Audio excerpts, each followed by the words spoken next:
former speaker of Data Link Institute of Business and Technology, House General Assembly.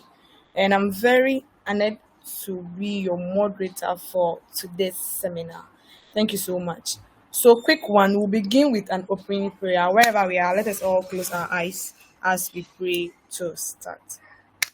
And so, everlasting Father, we thank you for how far you brought us. We thank you for your glory. Thank you for your grace, sustenance that have sustained us throughout the day till this evening.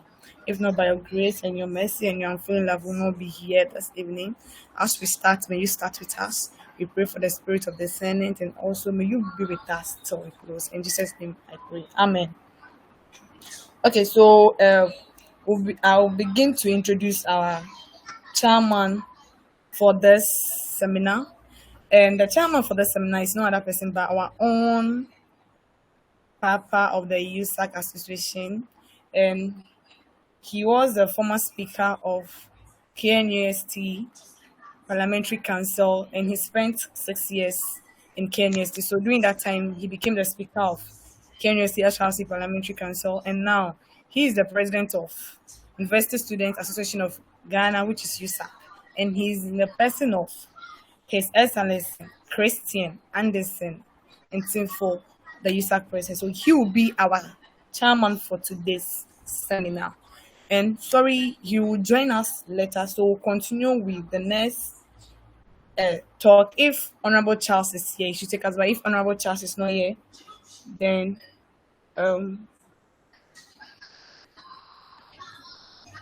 if Honorable Charles is not here, then we'll continue with. But before we continue with the next speaker, I will introduce the 3 speakers we have over here so that we all know them.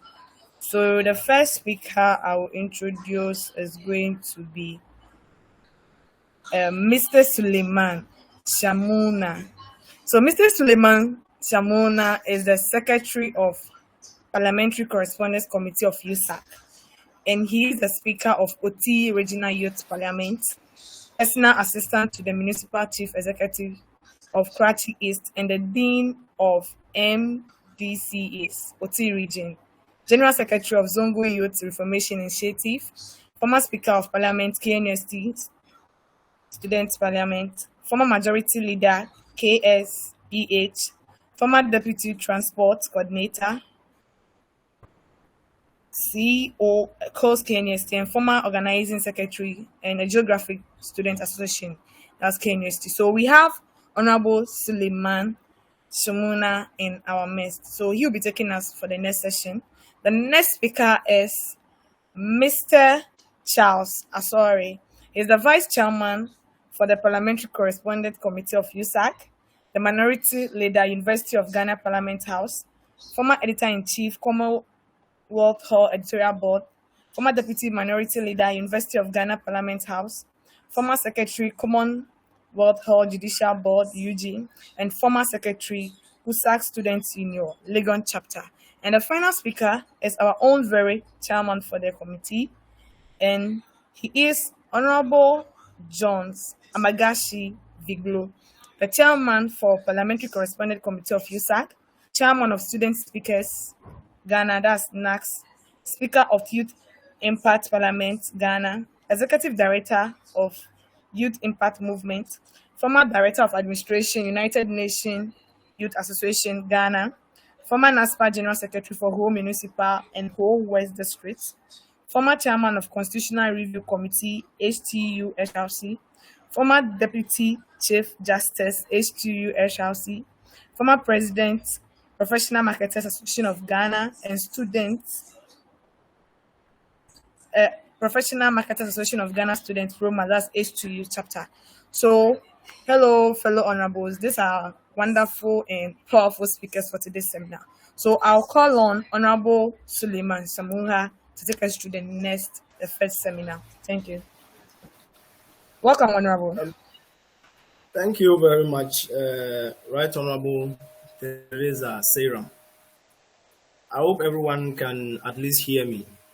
Yeah, I can hear you properly. Very well. As rightly said, I am Sulemana Shamuna from the Kwame Nkrumah University of Science and Technology. And Basically, this program, I see it to be one of the best programs USAG is bringing on board, especially the Parliamentary Correspondence Committee. With my little experience in Parliament, I feel like it is worth that every youth or every student leader gets to know more about Parliament of Ghana. As I was given my topic to be Parliament of Ghana in general, I think I will dive more into what Parliament of Ghana is, and then actually what, in all, what is Parliament of Ghana. Starting from the general concept of the Parliament of Ghana, I think Ghana's Parliament is one of the most vibrant parliamentary bodies in the sub-Saharan section of the African Peninsula, and we need to give it that credence for it is performing duly. And now that we have even seen the beauty of Parliament, we don't really have a hung Parliament, because we hear a lot of people say we have a hung Parliament in Ghana. We really don't. It's not a hung Parliament. We have a majority because one independent candidate had agreed to do business with the majority in Parliament, agreed to do business with the ruling political party, indirectly making that a clear majority of one and a minority of the National Democratic Congress. So obviously, it's not a hung Parliament. It's just a Parliament with a slim majority.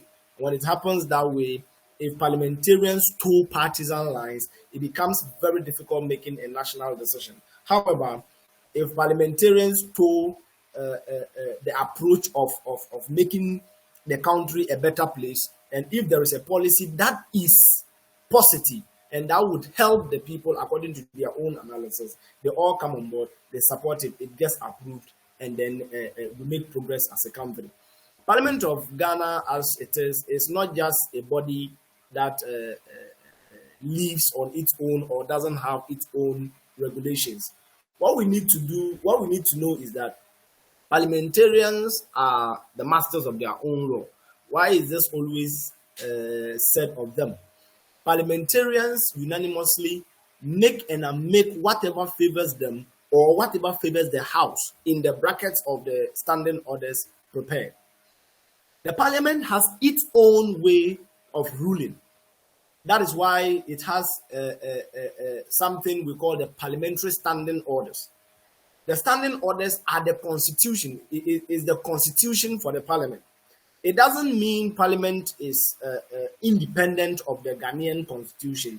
However, when you get into the chamber of Parliament, they have a set of conventions that has been brought together, agreed and stamped by the parliamentary structure as the rules to be used as against as under the Constitution of Ghana. So you would not see any provision in the Parliament of Ghana that goes directly contrary to that of the Constitution, the standing orders going directly contrary to the Constitution of Ghana.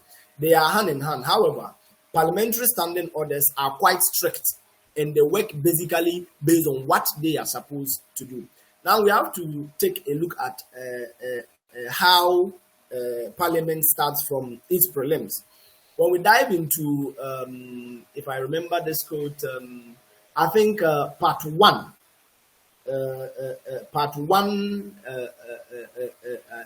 subsection 2, it says, except otherwise provided in the standing orders or in the Constitution of the Republic of Ghana, these orders shall not restrict the mode in which Parliament exercises and upholds its powers, privileges, and immunities.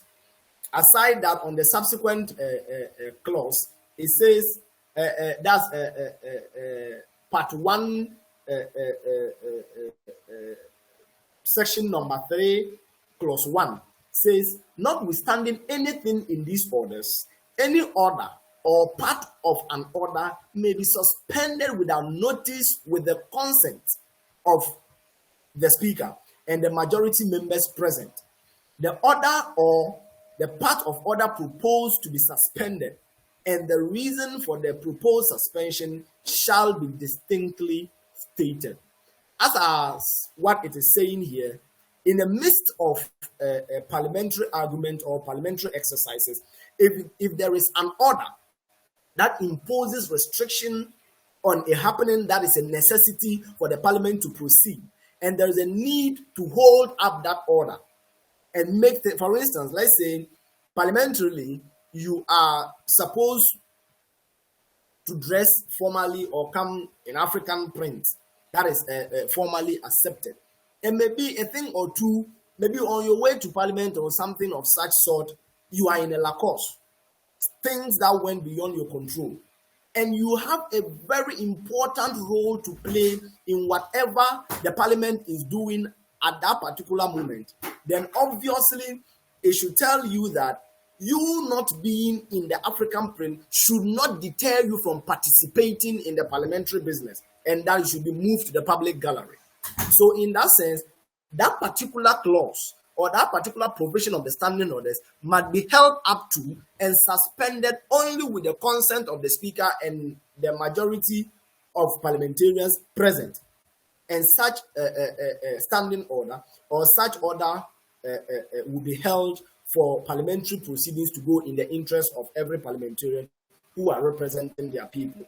So when you look at the Parliament of Ghana, it exactly follows the concept of its standing orders. And at a point in time, when the need be, they make amendments. That's why we come to part 1, section, I think part 1, section 4. That is amendments. It says the standing orders may be amended as provided in order number 2, order 82.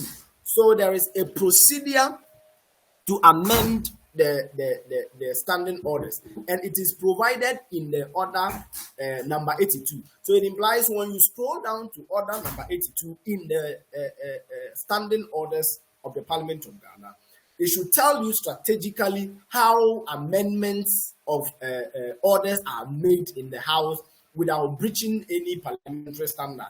So I would even advise Mr. Speaker for the Youth Impact Parliament, let's put a comprehensive proposal together to at least get every student speaker a copy of the third one, and then it was something that helped me a lot during the course of my parliamentary experiences from KNUST as a majority leader, came up to speaker for the Students' Parliament, eventually OT Regional Youth Parliament and the National Youth Authority. It helped me a lot, and I got to understand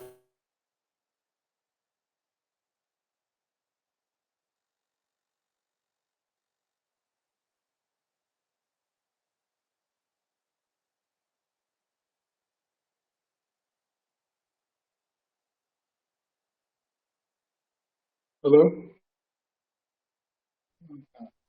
I think Sulemana lost.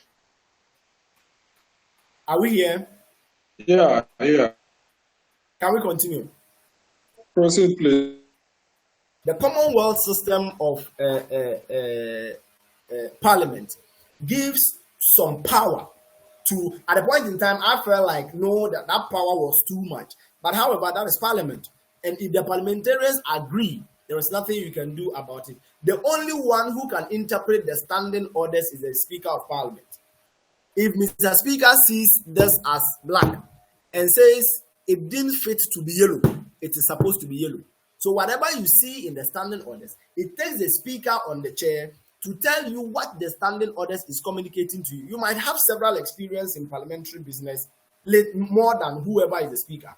But in as much as that power is given to him as the Speaker, he stands tall, and he's the only person who can, at a point, interpret the standing orders in any way, shape, or form.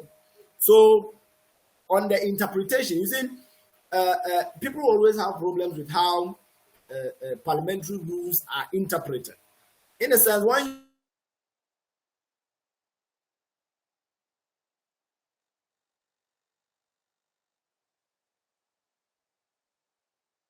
Hello?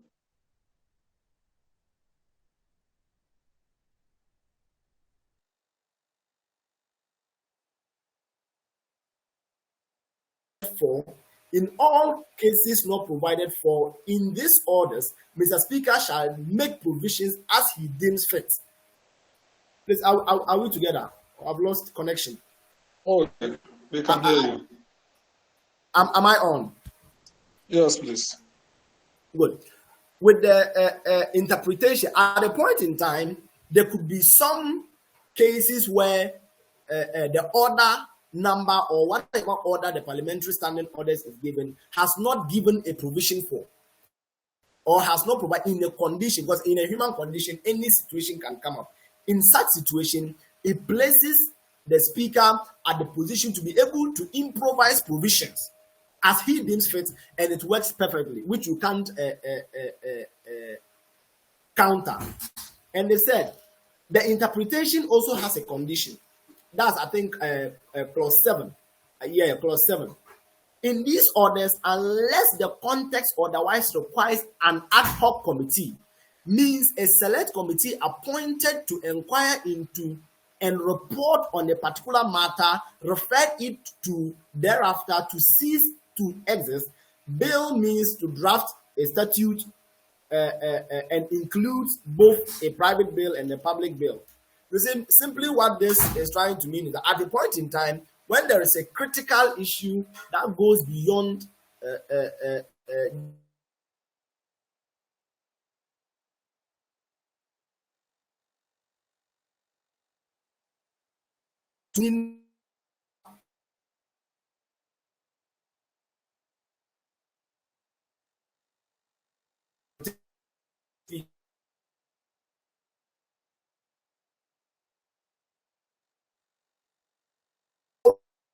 the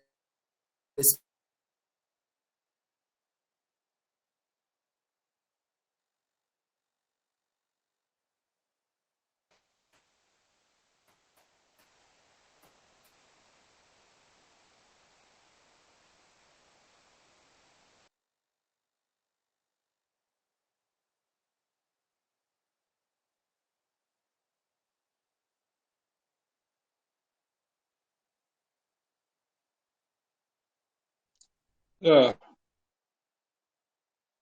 I'm sure Honorable lost connections because he's actually frozen. So Yeah, he Honorable, reconnect. yeah, and when he rejoins, he should kindly turn off the video so that you'll be able to speak. Yes, I agree with you.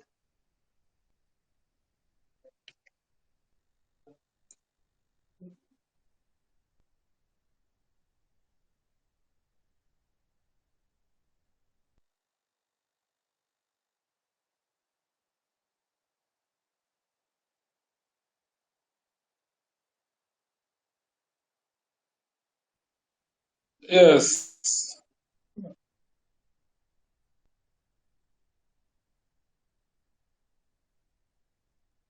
Right, Honorable Sulemana. Can you turn off your video so that we can hear you?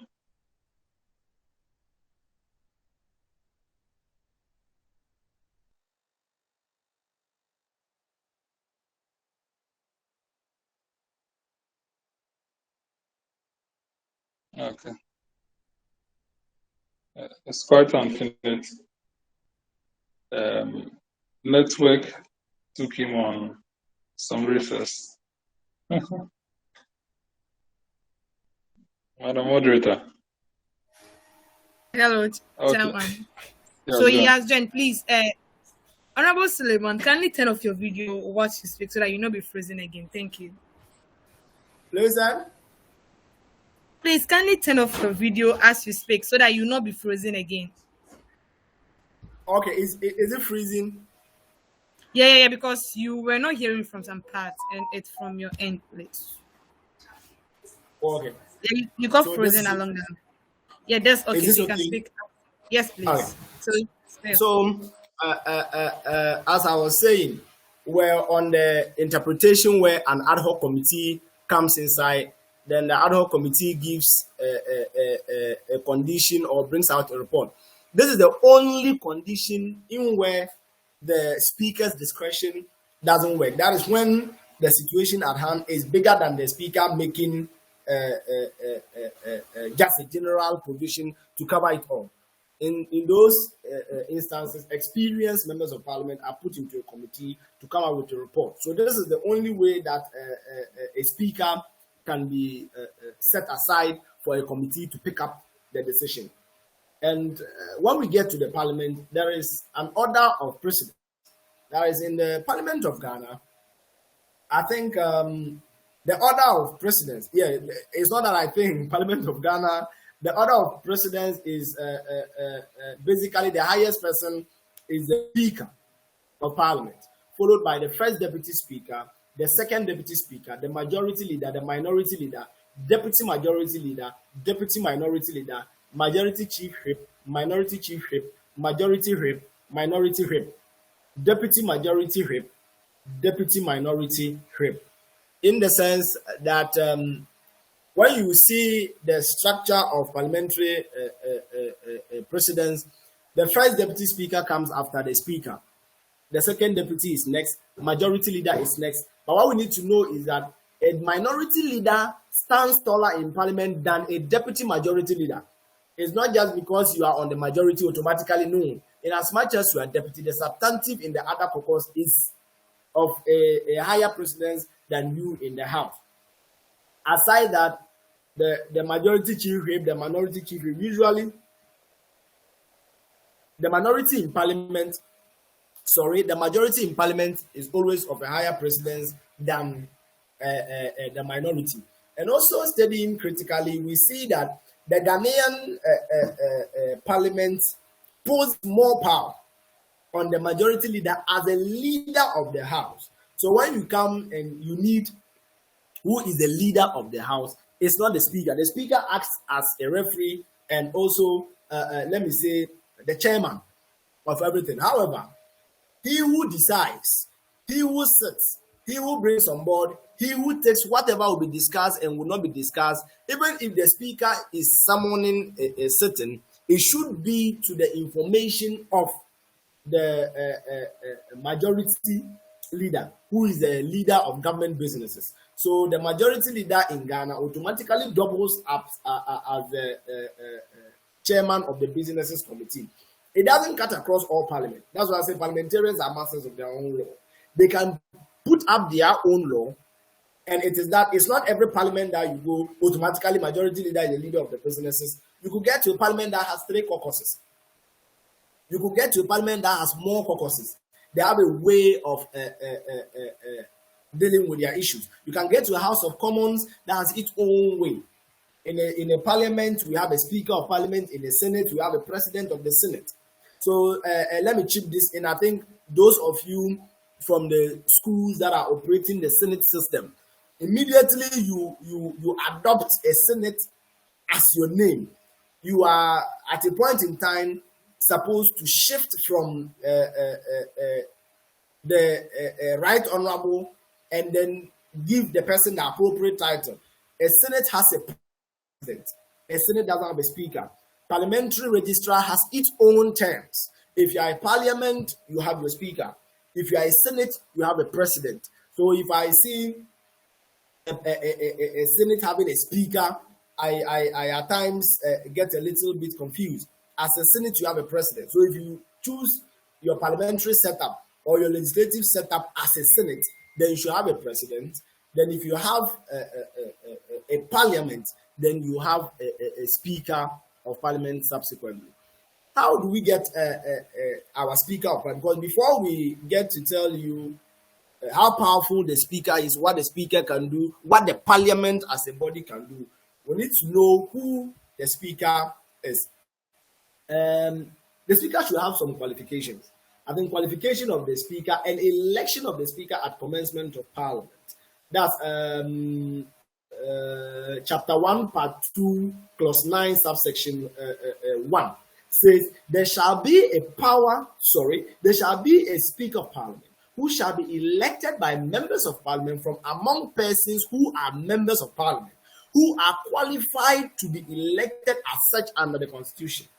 2, whenever a new parliament meets for the first time, it shall proceed to the election of a speaker as soon as a quorum is present and before members have been sworn in. Prior to the election, the clerk shall act as a chairman to the House. No person shall be proposed as Speaker unless the person has given his consent to be nominated. Now we get to see how speakers are elected. This is where schools would have to understand. This is Parliament of Ghana.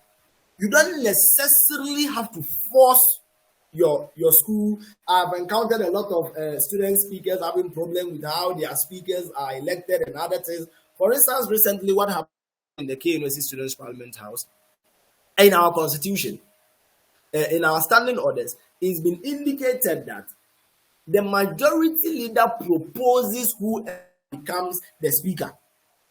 And if the majority leader proposes, another person seconds, and that is all.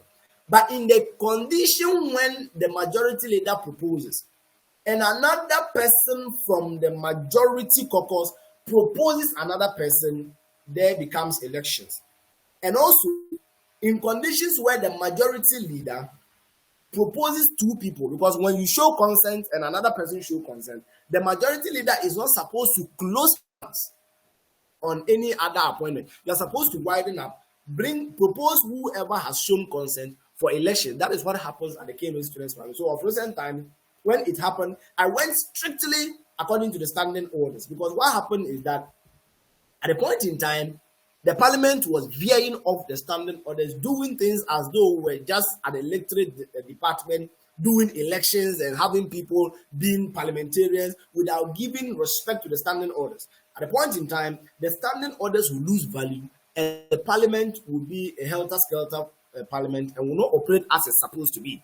So I brought the parliament right back onto the standing orders, and I ensure the standing orders become whatever guides us in whatever we are doing. But at the condition when there's a necessity to put up provisions, I bring up parliamentary conventions, especially when the deferment of 6,000 students came in, when the scrapping of what's the name, ACR. There were a lot of conventions we made, there were a lot of ad hoc committees we brought on board. But that doesn't give you the chance to continuously disrespect the standing orders. But if you feel the standing orders provision of how you elect your speaker is affecting the parliamentary structure, and maybe parliamentarians are not so satisfied with it, as I said earlier, you can amend your standing orders. Parliamentarians are masters of their own self. So election of a speaker, that is Article 4, Article 104, Article 104, number 4 of the Constitution and procedure says, 1. A member addressing himself to the clerk shall propose such person to the House as his speaker and shall move that such person do take the chair of the House as speaker, which motion must be seconded without debate or remarks. So what says here is that KNUST Students Parliament is not this way. I think 11 years ago, when our standing orders were prepared down, instead of a member, our standing orders is the majority leader addressing himself to the clerk shall propose to the House a person as his speaker. So you see, that is when our clashes came. Instead of having a member nominating, the KNUST Students Parliament standing orders said the majority leader. So it has imposed, it has given another weight to the majority leader that you can't do away until the standing orders is amended. Now, if one person only is proposed, he or he shall be declared elected and conducted to the chair without any question being put. One thing about parliamentary business is that so far as one is elected or one is appointed, your interest or your disinterest in the person would be in a vote. You cannot stand up and debate that you don't want this person or you don't have any remark to give. In as much as the person gets nominated and another person second, there's no debate to that. The person gets presented. When there's another person, elections. When there's no other person, then you move. Where there are more than one person's proposed, a motion shall be made and seconded in respect of each person, and the House shall proceed to elect a speaker by secret ballot in accordance with the provisions of this order. And when nominations have been received, the clerk shall announce that the ballot will now be taken, and unless a member rises to speak, no fresh nominations shall be taken. An officer of parliament shall give to each member a ballot, the voting just as the process. A member can only vote for someone who has been duly nominated and seconded. Just as you follow the balloting system, then the speaker gets sworn in as his host. Then anytime there is absence of speaker, the deputy speaker shall take the chair whenever requested to do so by the speaker during sitting of the house without any formal communication to the house. What they are saying simply is that the speaker can conduct the deputy speakers to pick up without writing to the house. So that is his deputies, and he can assign them at any point in time. Having seen the speaker to this extent, whenever the house is informed by the clerk at the table of the absence of Mr. Speaker and of two of his deputies, the house shall stand adjourned to the next sitting day, oath by members. So what you basically understand is that when there are no speaker at all, the house continue to be adjourned until the next sitting day. You don't have, maybe there's no first deputy speaker, there's no second deputy speaker, there's no Mr. Speaker, and you are conducting sitting. That sitting will be adjourned automatically. No one chairs it. It is only in electoral conditions that the clerk can mount the chair and then conduct business. Parliament basically depends on discipline.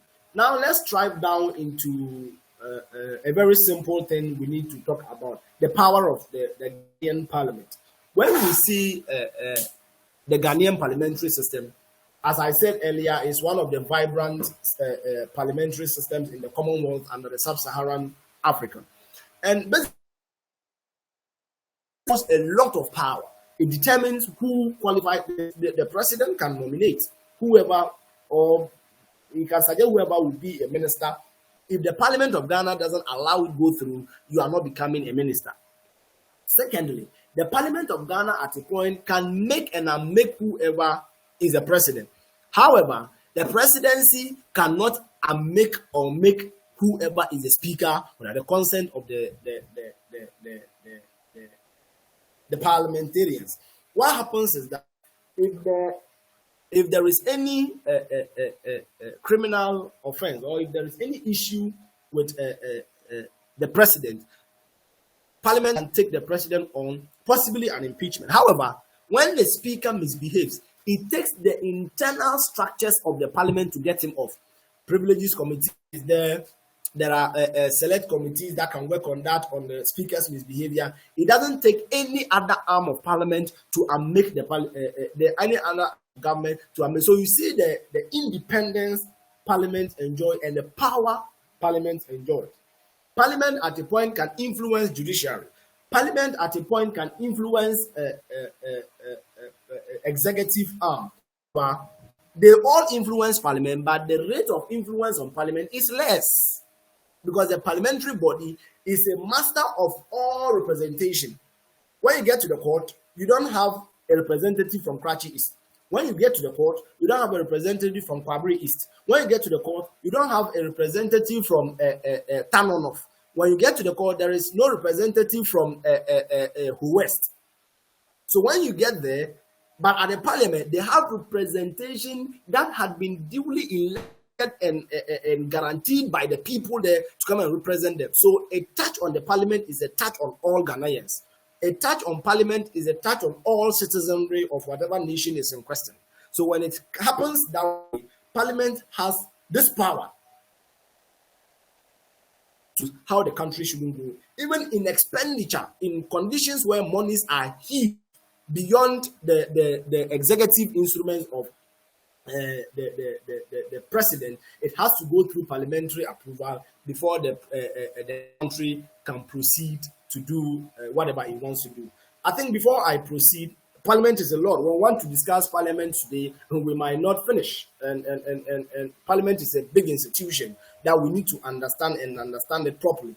But I will pause here and invite some few questions on what I've said. Then I wrap up and possibly we can give more insight. So there should, as Mr. Chairman, there should be a page where we can have the link with all the parliamentarians or the speakers of the various schools, such that we can be giving them insight parliamentary businesses. And anytime there's a parliamentary issue, it should be reported to the House. Because I remember at the point in time, I was invited for the SRC Parliamentary Council in KNUST. I went and I was sitting down, and at the end of the closing, the adjournment of the House, the Speaker adjourned the House to the next. I was like, no, this is inappropriate. How come the Speaker is adjourning? You are supposed to be a referee right here. You don't determine who plays and who doesn't play, and when the next match is supposed to be played.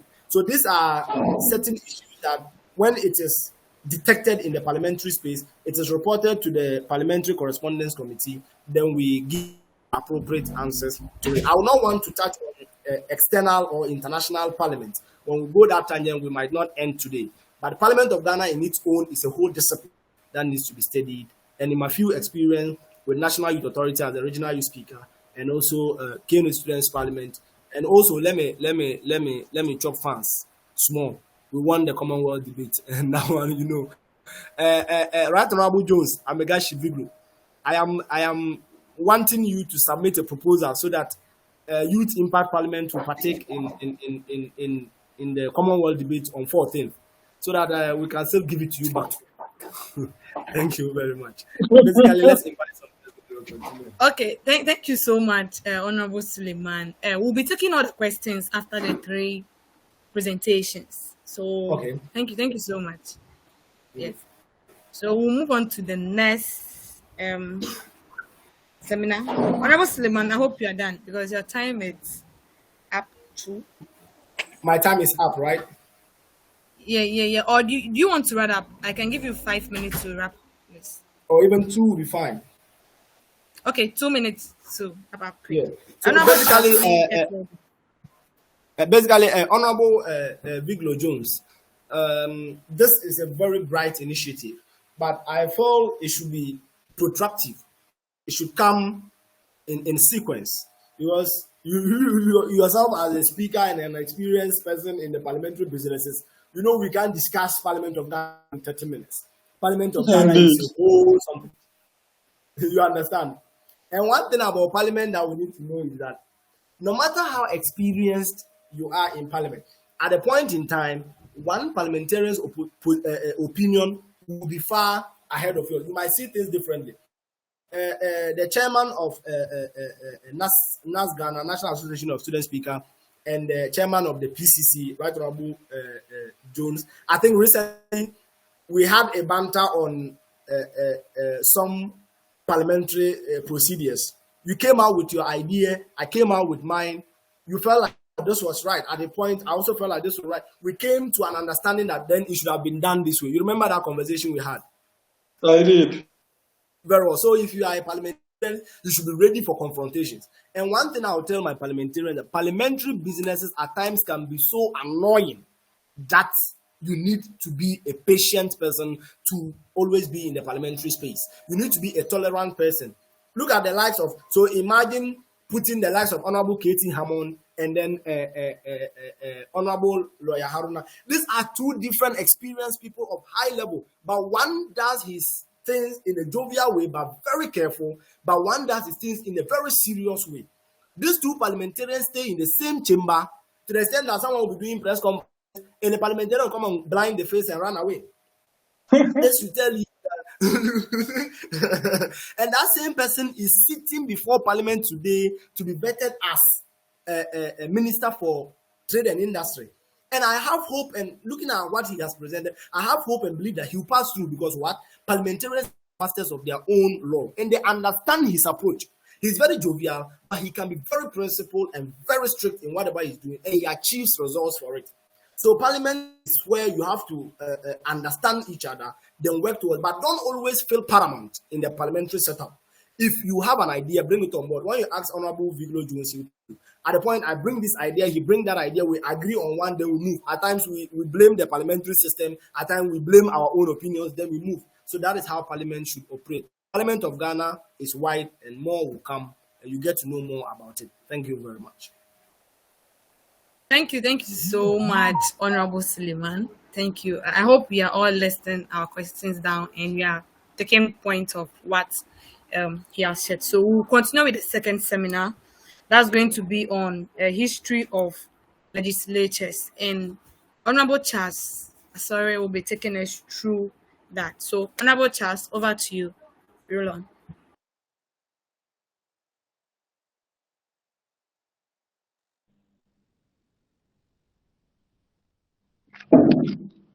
Thank you very much, Madam Moderator, Right Honorable Theresa.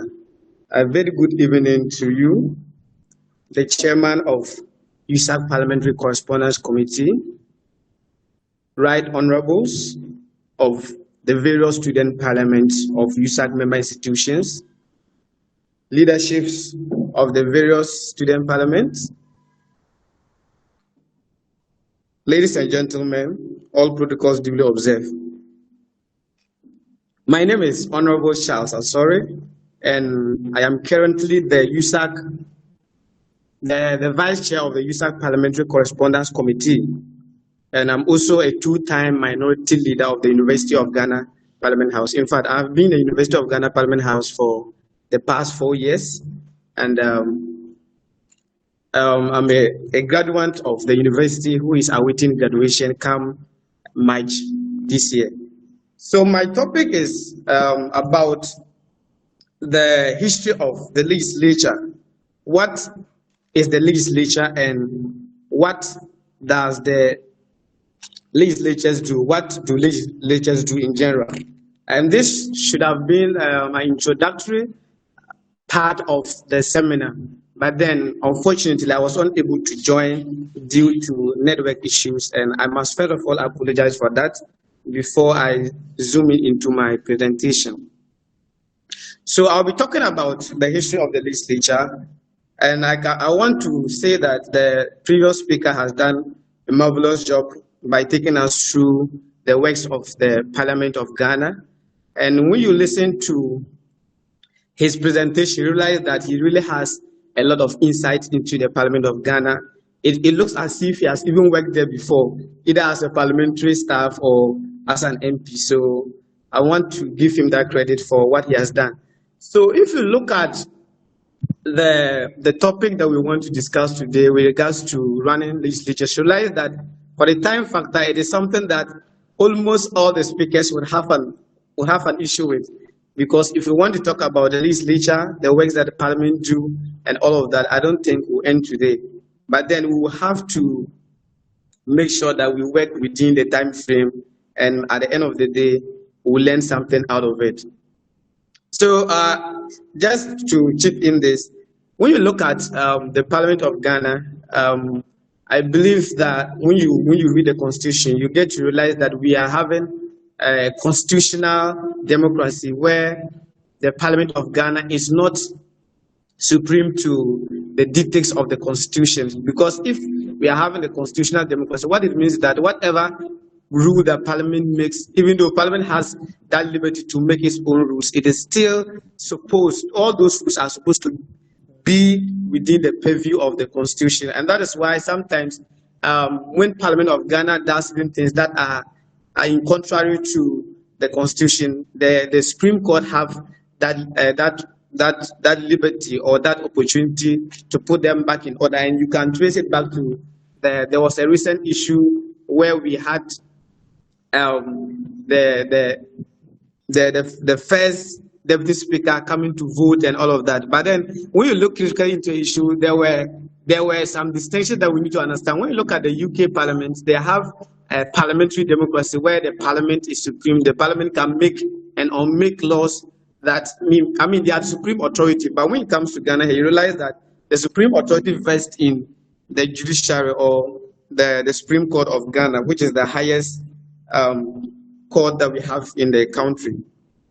So today's presentation, quickly, I'll be talking about the origin of the legislature. We will look at the features. I'll talk briefly on parliamentary sovereignty. I will talk about the life of the legislature, the leadership of the legislature, the structure and then the process of law making. These are the things that I'll be talking about. So first of all, the meaning of the legislature, the word legislature. The word legislature is derived from two Latin words, lex or legis, meaning law, and latus or latris, which means side. So when you put the two words together, what it means is that it stands for the law-making side of government. The law-making side of government. That's if you put the legis and the latus together, that is how the word is going to work. And that is how the word is going to be formed, meaning the law-making side of government. So when you look at the system of government that is practiced in most of the countries where we have a tripartite system, where we have three organs of government, the legislature is the organ of government that is primarily supposed to make laws for the country. Now, we have, the legislature is known with various names in different parliaments. So if you go to Ghana, in different countries, the legislature is known by different names in different countries. So for instance, in Ghana, we call it parliament. But then when you go to other countries like the UK, Italy, Malaysia, Singapore, Israel, and a host of others, you realize that they have different names that they use to call their parliament. So for instance, if you go to Israel, they have what they call the Knesset.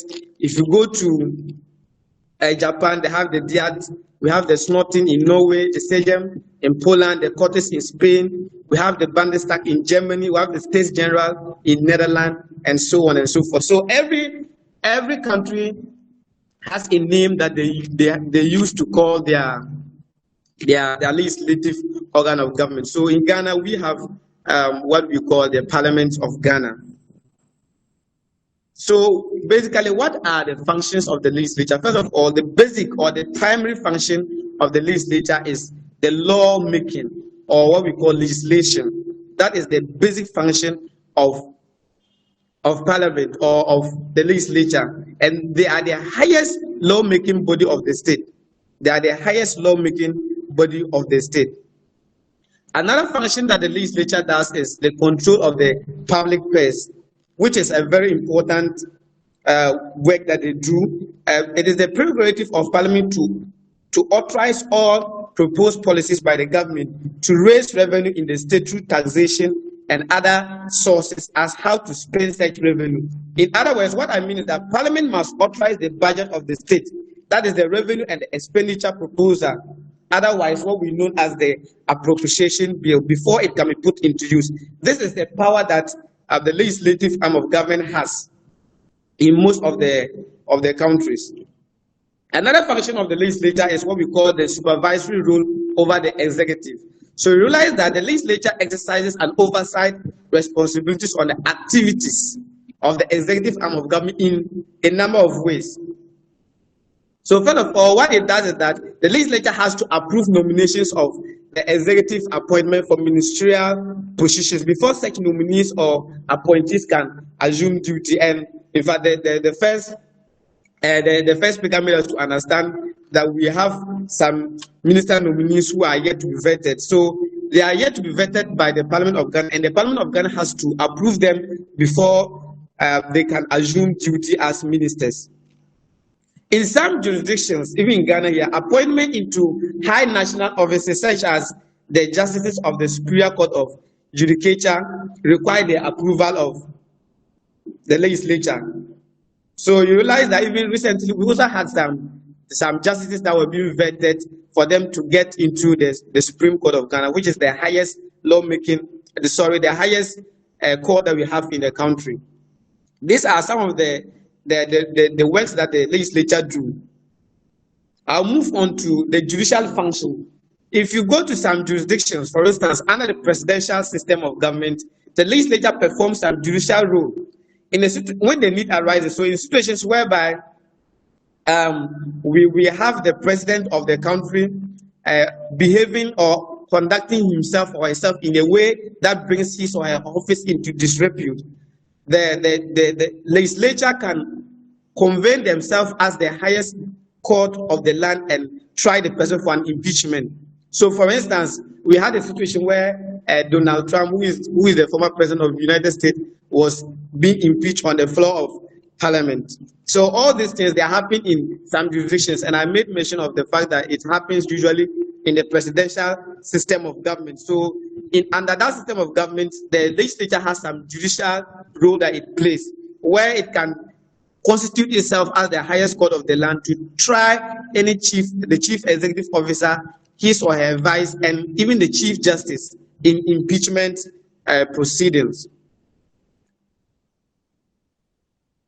Then I move on to the representative function. We know that the parliaments are usually composed of people who are being elected under what we call the indirect democracy, where people are being elected to represent their constituency. So that is another function that Parliament does by being representative, representing the individual members in the Parliament, represent their respective constituencies and try to air the views or the complaints that they get from their constituents. We also look at the deliberative function of parliaments. In most democratic systems all over the world, the legislatures debate on issues of national importance and take decisions of them in the interest of the state. And we've been having all these deliberations going on the floor of parliament, where, I mean, a lot of issues are being discussed there on the floor of parliament. We also have the educational function. So through debates and discussions that take place on the floor of the House, members of the legislature draw the public's attention to certain important issues. Members of the minority cohort, for instance, can always criticize the policies or programs of the government to make sure that certain unpopular policies are not swept under the carpet. So that is the educative function that the legislature does. And we can also say that the legislature does the function of recruitment and socialization of its leaders. As one of the agents of socialization in the public spaces, we believe that the legislative arm of government is able to socialize its members through the debates that they have on parliament, and even through committee sittings and so on and so forth. So the next one I'm tackling is the parliamentary sovereignty, or what we call parliamentary supremacy. The concept of parliamentary supremacy is explained as the overriding or the exclusive powers of the legislature in the process of lawmaking in the state. Now, this theory implies that the parliament is the sole recognized institution that has the authority to make and amend laws in the state. The authority of the parliament in the performance of its duties takes precedence from any other institution in a state. So parliament is sovereign in most of the jurisdictions. And I started with this one, which is the UK, for instance, where the parliament is the one that makes law, and the parliament is the supreme because they have what we call the parliamentary democracy, and they have a parliamentary system of government. And in that jurisdiction, the supreme body in terms of lawmaking and in terms of lawmaking is the parliament, and that parliament is supreme to any other institution that is within that jurisdiction. So let's move on to the life of the legislature. Okay, so you realize when we say the life of the legislature, it refers to the number of years within which members of the legislature can hold seat or office. This varies from one country to another. So when you look at Parliament of Ghana, the life of the Parliament of Ghana is 4 years. This is also the same when it comes to the United States. But then when you go to UK, it's 5 years. Other countries too are way higher than that. So Ghana, our Parliament is 4 years. Other ones, they have 5 years, and others too have 6 years, and even some 7. Where they have that would be the life of their legislature, meaning at the end of that, the parliament or the legislative arm of government is being dissolved, and then a new one is being ushered in. Now, parliament has different sittings, it has sessions, and it has meetings. When we say a sitting, what is a sitting? So a sitting is made up of a number of meetings come to make. Sorry, a meeting is made up of a number of sittings. And then a sitting is a day's meeting of the legislature. So if they have a sitting today, that is what we call a sitting. Then a number of states come to make what we call a meeting. So when you look at the Parliament of Ghana, they have about 3 meetings within a session. They have about 3 meetings. So they have the first meeting for the first 4 months, then they go for a holiday, then they come back for the next 4 months, then the last 4 months. So they have the first meeting, second meeting, the third meeting within a session. A session in Ghana is a year. So a number of sittings, a number of meetings come into what we call a session. So you realize that the Parliament of Ghana, as it stands now, when you look at the Parliament that we have, we are in the third session. We are in the third session of the Parliament of Ghana. Okay, so let's discuss what we call prorogation and then dissolution. So Parliament is usually prorogued at the end of each session, meaning at the end of each year, the Parliament goes on prorogation.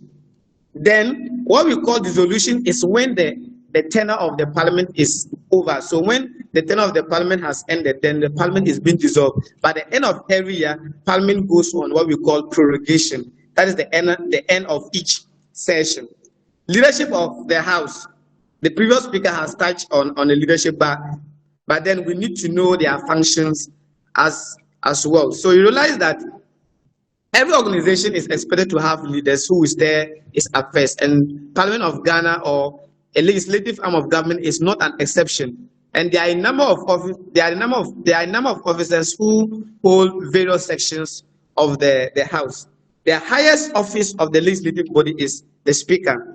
In some countries, the presiding member of the upper house is called the President. The previous speaker made mention of this. So if you're having a Senate, the leader of the presiding member of the Senate is called the President and not a Speaker. And of course, the Speaker has a lot of functions that it does. Now let's go to the organization of the House. The members of each house are grouped into what we call the majority and then the minority groups. Both sides appoint their leaders and their deputies. They have their leaders and their deputies. All are elected by the caucuses of by members of the respective caucuses. That is how the election is being done. Now we have one instrumental position that we have in the legislative arm of government, what we call the whips.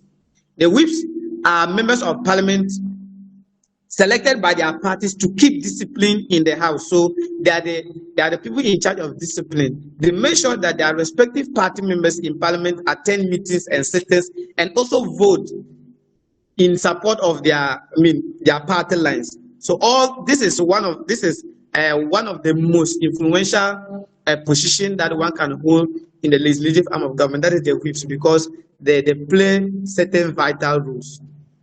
Now let's look at structure of the legislature. The structure of the legislature basically refers to a number of houses or the number of chambers in a national legislature. We have situations whereby some of the legislatures are made of 2 chambers. We have others like Ghana, which is just a 1 chamber. And there was a situation where we have 3 chambers parliament. So first of all, the 1 chamber parliament means that they have just 1 house, what we call the unicameral system. And then we have those that have 2 legislative bodies or legislative chambers, what we call the bicameral. In South Africa, during the elsewhere apartheid regime, there was what we call the 3-chamber legislative arm, what we call a tricameral legislature. And during that time, they had 3 different houses. They have one that was for the white, one that was for the people of mixed race, and the one that was for East Indians. But then it collapsed, okay? So what we call a unicameral legislature is it refers to the legislature in which they have a single legislative body, like Ghana, other countries that have a unicameral legislature are Algeria, Benin, Bulgaria, China, Cote d'Ivoire, Costa Rica, and a host of others. Usually, countries that have unicameral legislatures are homogeneous in nature, meaning they have homogeneous culture. Most of their culture are similar. And of course, there are reasons why the unicameral legislature is being adopted. That is to say, first of all, to avoid the duplication of functions, and also because of the fact that it's less expensive. Can you imagine having to pay 2 chambers of parliament? So you have to pay the first chamber and the second chamber. And Ghana, we don't have that money. Okay. Other reasons why people opt for the unicameral is the speedy passage of legislation. the absence of rivalry, is the fact that it is also democratic. When I say democratic, most of the first chambers are usually elected. When I get into the bicameral, you realize that some of the things that they do there is not that democratic. Okay, but then there are problems with the unicameral. So when we say the bicameral legislature, this exists where the lawmaking body of a state consists of two houses of assembly. We have a lower house whose members are usually elected, and we have an upper house whose members may be elected, appointed, or they inherit their office. So we have a number of countries that have this bicameral legislature. And usually the lower houses of the bicameral legislature are usually called the Chamber of Deputies, Chamber of Representatives, House of Commons, House of Assembly, House of Representatives, Legislative Assembly, and National Assembly in most of the states. And usually the upper house is called the Senate. Now the word Senate is derived from the Latin origin senex, meaning an old man. It was used to refer to a group of retired chief justices and chief constables who were appointed life members of the Greek Senate, a council of experienced politicians. Elsewhere, the second chamber is also known as the House of Lords. When you go to the UK, for instance, they have what we call the House of Lords, and other places it's called House of Councillors. That is places where we have bicameral legislatures, and we have a couple of countries that have that. We can talk of Algeria, Argentina, Austria, Belgium, Brazil, Britain, Canada, France, and so on and so forth. I mean, in fact, Nigeria too. Nigeria too has a bicameral legislature. Yes, and I made mention of the tricameral legislature, where during the apartheid system in South Africa, we had a tricameral legislature which was made of 3 different houses. And of course, there are reasons why people would want in fact, I'll be wrapping up in a jiffy, so I just want to touch on some few things here. See, there are reasons why people want to adopt the bicameral legislature, and that is, first of all, it allows for the revision of bills, because after the first chamber has started the process, the second chamber is able to revise the bills to make sure that things are done properly. We can talk about the fact that resources of we have mostly people who are elected into the second chamber, most of them are non-partisan, and they are also experienced. So we are able to tap into their experiences and the resources that they can help. Another thing is that it helps to reduce the legislative burden. So in countries like the US, where there are so many bills to be passed, if you have 2 chambers, you realize that it reduces the burden on legislation. Then you can talk about this is something that is a prerequisite for federation. So countries that have federal system of government, this is a prerequisite. And I'm not surprised that Nigeria has a bicameral legislature because of the fact that it is a federal system of government. And usually federal system of government happens in places where the culture is heterogeneous, meaning that there are diverse cultural practices. And so because of that, they need to have a bicameral system. Okay. So there are other benefits, as to say, it's difficult to manipulate. It's difficult to manipulate because these are 2 chambers. If you are able to manipulate the first one, the second one, it's not possible for you to manipulate. And of course, the bicameral system has some disadvantages too, in terms of the cost involved, and then usually issues with delay. So I'm just going to end here with the process of lawmaking in Parliament. How are laws being made in Parliament? Mr. Chairman, I hope I can touch on that briefly. Sure. Okay, yes. So how laws are being made in Parliament? So you see, a law passes through a number of stages before it is being passed. The first stage is to draft or to introduce the proposed bill, which is called, the proposed law, which is called a bill.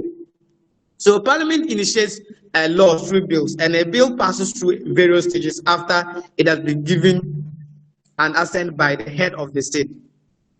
Initiation of bills often emanates from cabinet through the ministers. So usually initiation of bills always emanates from the cabinet.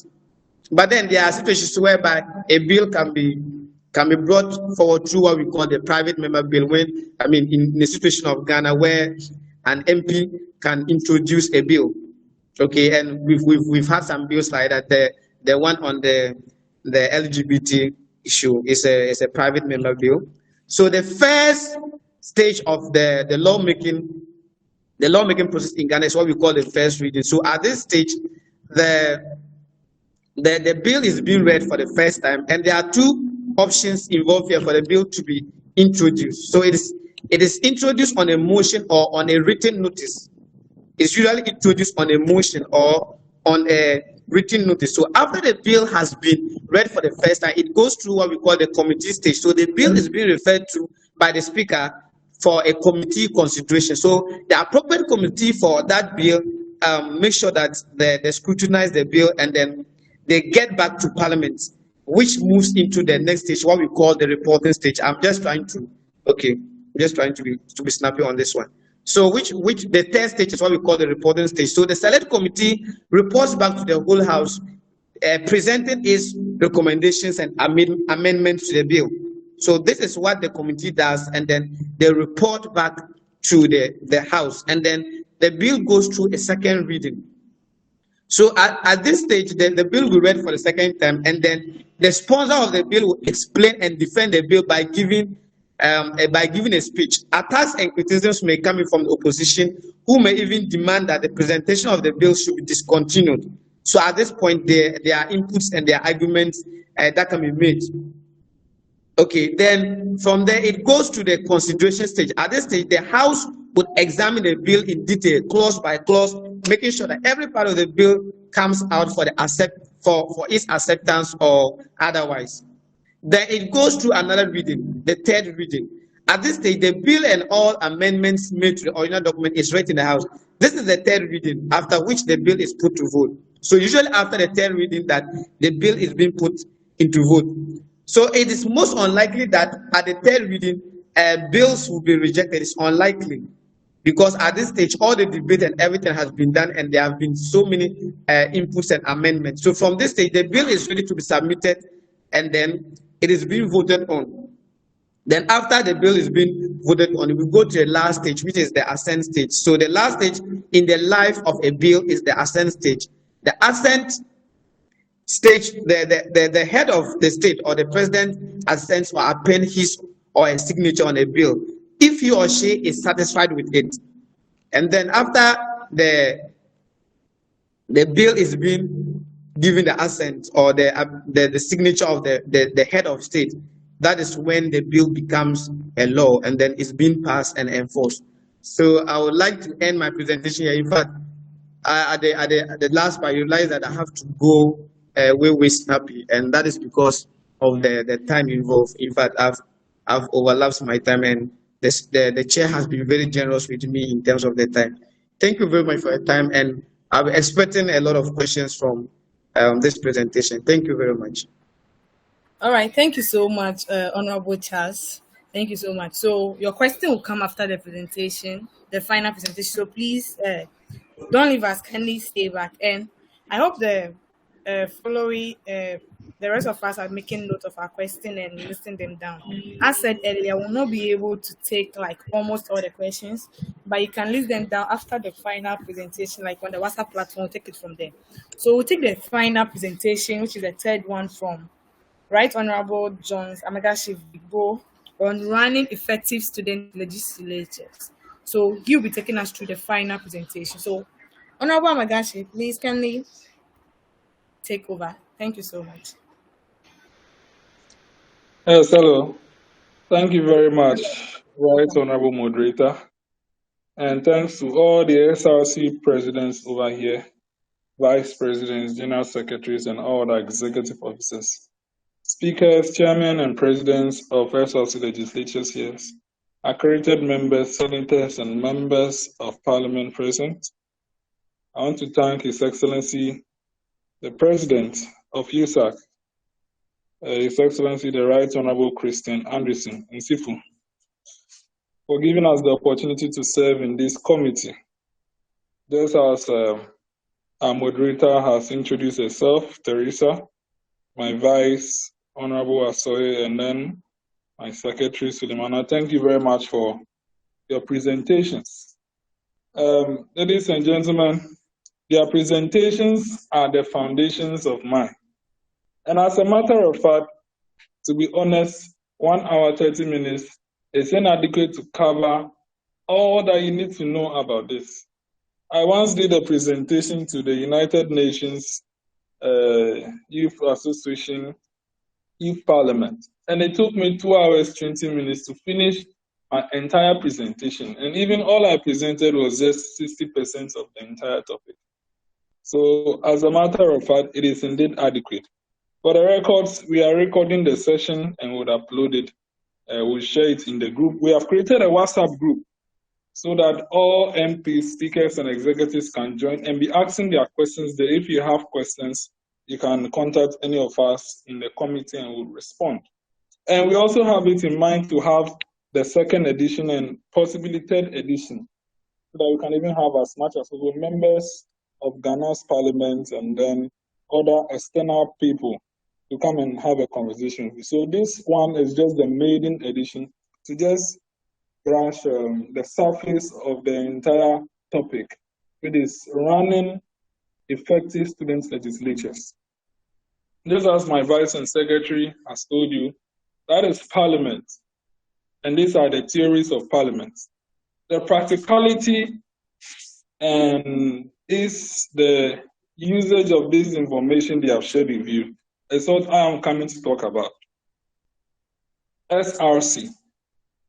Majority of you here are part of the SRC legislatures. Some of you call it General Assembly, some of you call it Parliament, some of you call it Parliamentary Council, some of you call it Local Assembly, some Legislative Assembly, and some even Senate. Regardless of the name that you call it, it is a legislature.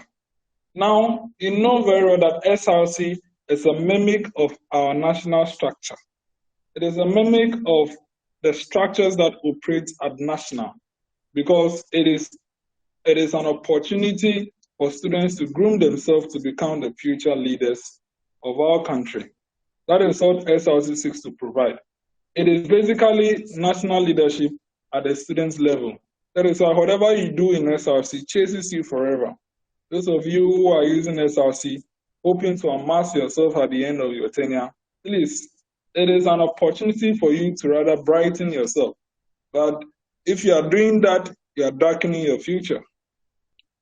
Now, moving on with this topic, our attention is on how you can effectively run your student legislatures. If you go to each institution, you know, apart from your constitution and standing orders, there are a lot of conventions that you do. The conventions are practices that are not written, okay? And the conventions differ from each chamber to chamber. I, being the chairman of the National Association of Student Speakers Ghana, have been trying to mentor and teach speakers of all SRCs and Student Parliament House. And anytime they consult me on cases, matters arising from their chambers, realize that the conventions differ. So the aim was to ensure that the standard and standardized practices are not compromised, regardless of their conventions. You see, when the vice chair was speaking, he made mention that bicameral legislatures are adopted when the population is heterogeneous. It means the culture of the people differ to the extent that you cannot have a centralized legislation. So what they do is that they have a two-chamber, and as much as possible for the federations, they even have state legislatures and the federal legislatures. So the state legislatures have their legislature over there. Taking, for example, when you go to Nigeria, they call their state legislatures House of Assembly. So you can have River State House of Assembly, Lagos State House of Assembly, Anambra State House of Assembly. In Kenya, they call them county assemblies. So you can have as much as possible the Nairobi City County Assembly, and then all those. When you go to the United States, sometimes they even have a bicameral legislature for their state assembly. If you go to Utah, for example, they have the Senate and then the House of Representatives. It's all due to their heterogeneousness, so that they can still have legislation to suit their culture, and then the federation as well will have a double chamber where you can have a lower chamber full of elected persons, and then the upper with experts. So even if you relate to the oldest parliament in the entire world, which is the Parliament of United Kingdom, made up of the House of Lords and Commons, you can see that equally relating there. Now on my topic, the SRCs, as I said, is a ground for students to learn how to rule the nation. Now, if you don't know how the nation is being ruled, how are you going to practice it at your level? That is why the first and the second was to give you insight on the foundation of legislatures and then Parliament of Ghana. As a matter of fact, all we told you right now is just 20, 30, 50% of what you need to know. There are a lot more. That is why I said we'll keep on engaging you even after this seminar. Now, for SRC parliaments, in developing, say, for today's seminar, I've been able to identify two visible parts of the SRC legislatures. You see, we have the visible part and then the invisible part. That is per my philosophy, okay? Now, for an SRC legislature to run well, you need the visible parts and the invisible parts. Now, the visible parts, as I may refer to, are the people. The people, without the people, there is no parliament. The MPs, the students being available to serve in such capacity. When they are not there, there is no parliament. You can give position to people, but they wouldn't come. And if they don't come, how are you going to run effectively? So as the fundamental visible part of your SRC legislatures. Now, when the people are there, they need a leadership. That leadership is supposed to provide direction for business to be done. And just as my colleagues said earlier, you need a Speaker of Parliament with his deputies, clerk, deputy clerks, then the leaders. Now, for the records, SRC parliaments do not exactly need majority and minority leaders, because in most cases, the minority leaders are the observers because they don't have voting rights.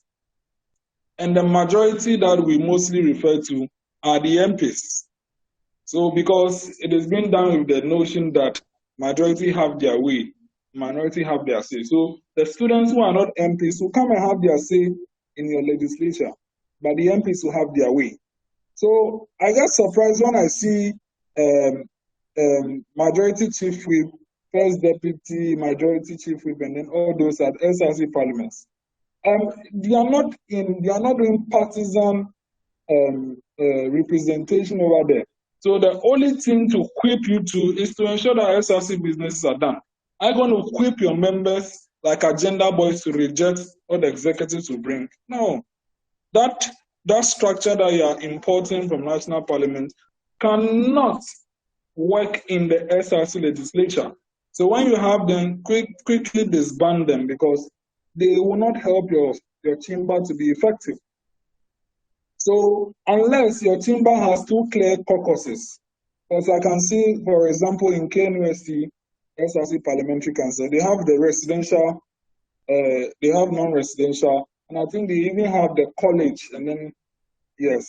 And then, yes, so the residential are the JCLs, the non-residentials are the ones who are not stationary on campus, and then the colleges. So those are the two visible caucuses that they have. And it makes sense, but you cannot be calling them majority, no. So maybe leader of the college caucuses, leader of the residential caucuses. It makes sense. So maybe they can push an agenda in their kind. Mind you, a caucus is a group of people with an identifiable characteristics. So all persons elected on the tickets of the NDC are part of the NDC caucus. So it makes sense that the colleges, all the MPs from the colleges, the general secretaries and presidents, from a caucus of you, they have a leader. It makes sense. But you cannot bring majority and minority leader. It is not applicable in your situation.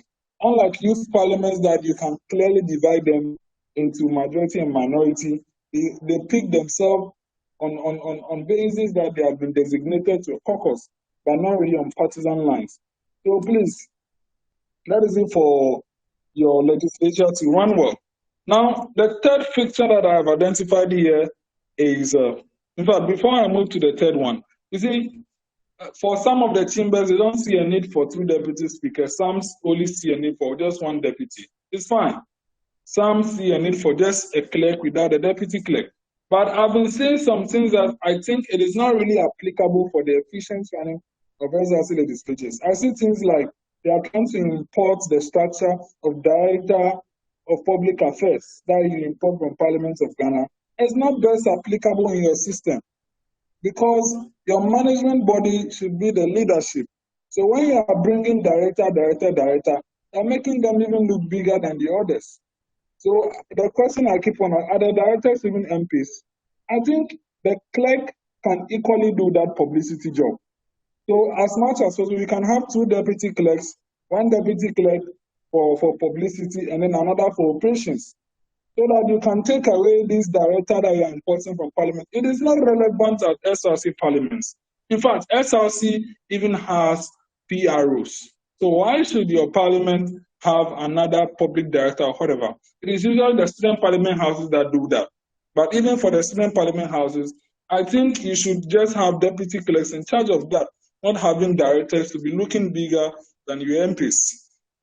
Now, moving on to the third fixture that I wrote. Ropes. Is it the visible part of the entire scenario to look like how it will look as the ropes of your speaker and then clerks?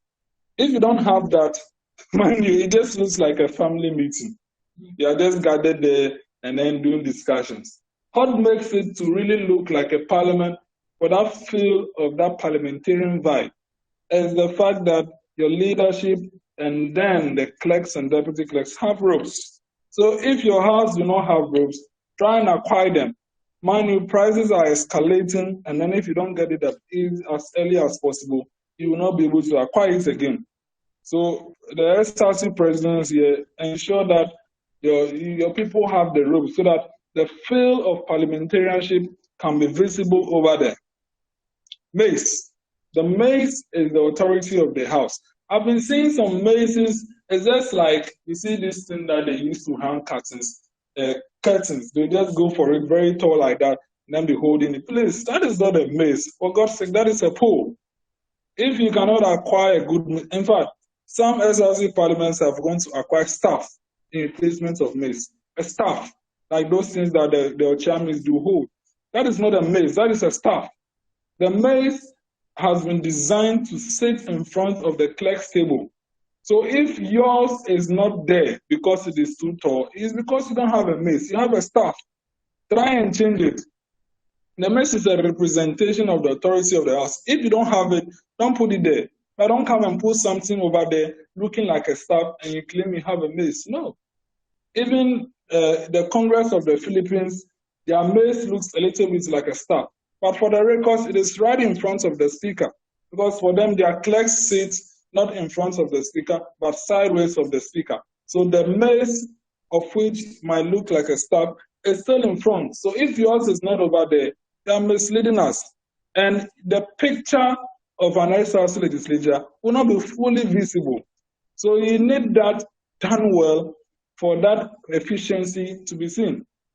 Now, the last one is gavel, right? Yeah, so the gavel is for the speaker. Most speakers do not know how to use the gavel. There's an entire training, it's not that much. The gavel is used to install authority, is the authority of the speaker, and it's used to bring order. And anytime a motion is moved, seconded, and a question is being put to, the speaker bangs the gavel to resound that a decision has been reached. That is what it means, to resound that a decision of the House has been reached. So it signifies that yes, the House is moving and a decision has been taken. These are some of the significance of that. Even if you don't have it, it's not like your parliament wouldn't run effectively. But the feeling of it being a legislature would not be visible. So that is it for you. Now, The last funding, the last visible part of legislatures that I've identified is funding. Let me be frank with you. Some of you know very well. Some SRC presidents are not treating the chambers well. Issues with respect to procuring items for the house, taking, for example, ropes, maize, gavels, book for the clerks, and then all those. In fact, sitting allowances for members is quite appalling. They don't want to pay. If you are not doing that, you are reducing the efficiency of the house. The house will become crippled by your inability or parochial interest in wishing to make the house ineffective, to be ineffective. So please, SRC President, please treat the house very well. When they present a budget to you for their operations, give it to them.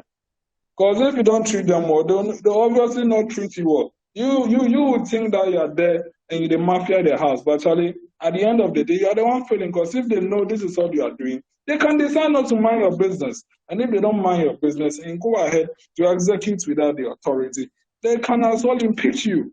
So SRC presidents and financial secretaries, treat your houses well and give them the money. All in favor, say yeah.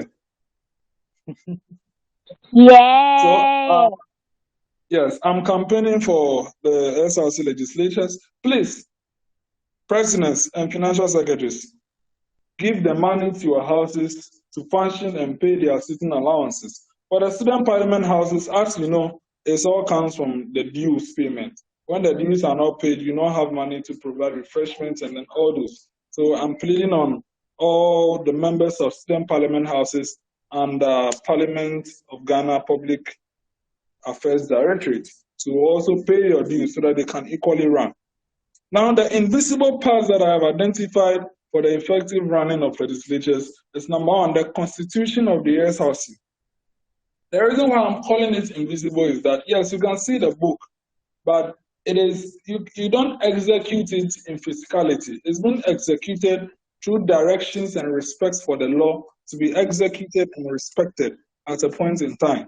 That is why I'm putting it under the invisible parts.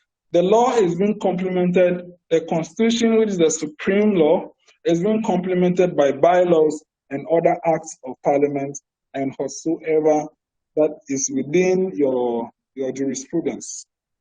And those things are very relevant. If you're an SRC parliament and then your SRC constitution is problematic, it will give you issues. Because when you are here to deliberate, confusion upon confusion will be coming and you don't know where to go because the constitution is not giving you a clear cut. And in that circumstance, it is obvious that the custodian of the constitution is the judiciary, and therefore you are inviting the judiciary to come and tell you what to do. So although it is not visible, it is important that your constitution is put on the right path. Day in, day out, we should be reviewing our constitutions so that they provide adequately for the operations of the SRC and the House. So the House will not be contemplating upon the visibility of a provision, other than ensuring that an oversight role on the executives are being performed. So if you are a House and you know your constitution is clearly inadequate, I as well have chaired the Constitutional Review Committee before, having drafted the H2 SRC Constitution, which was promulgated on the 15th of February 2021. I can aid you in drafting or reviewing your constitutions. Trust me, and we'll see how we can do it.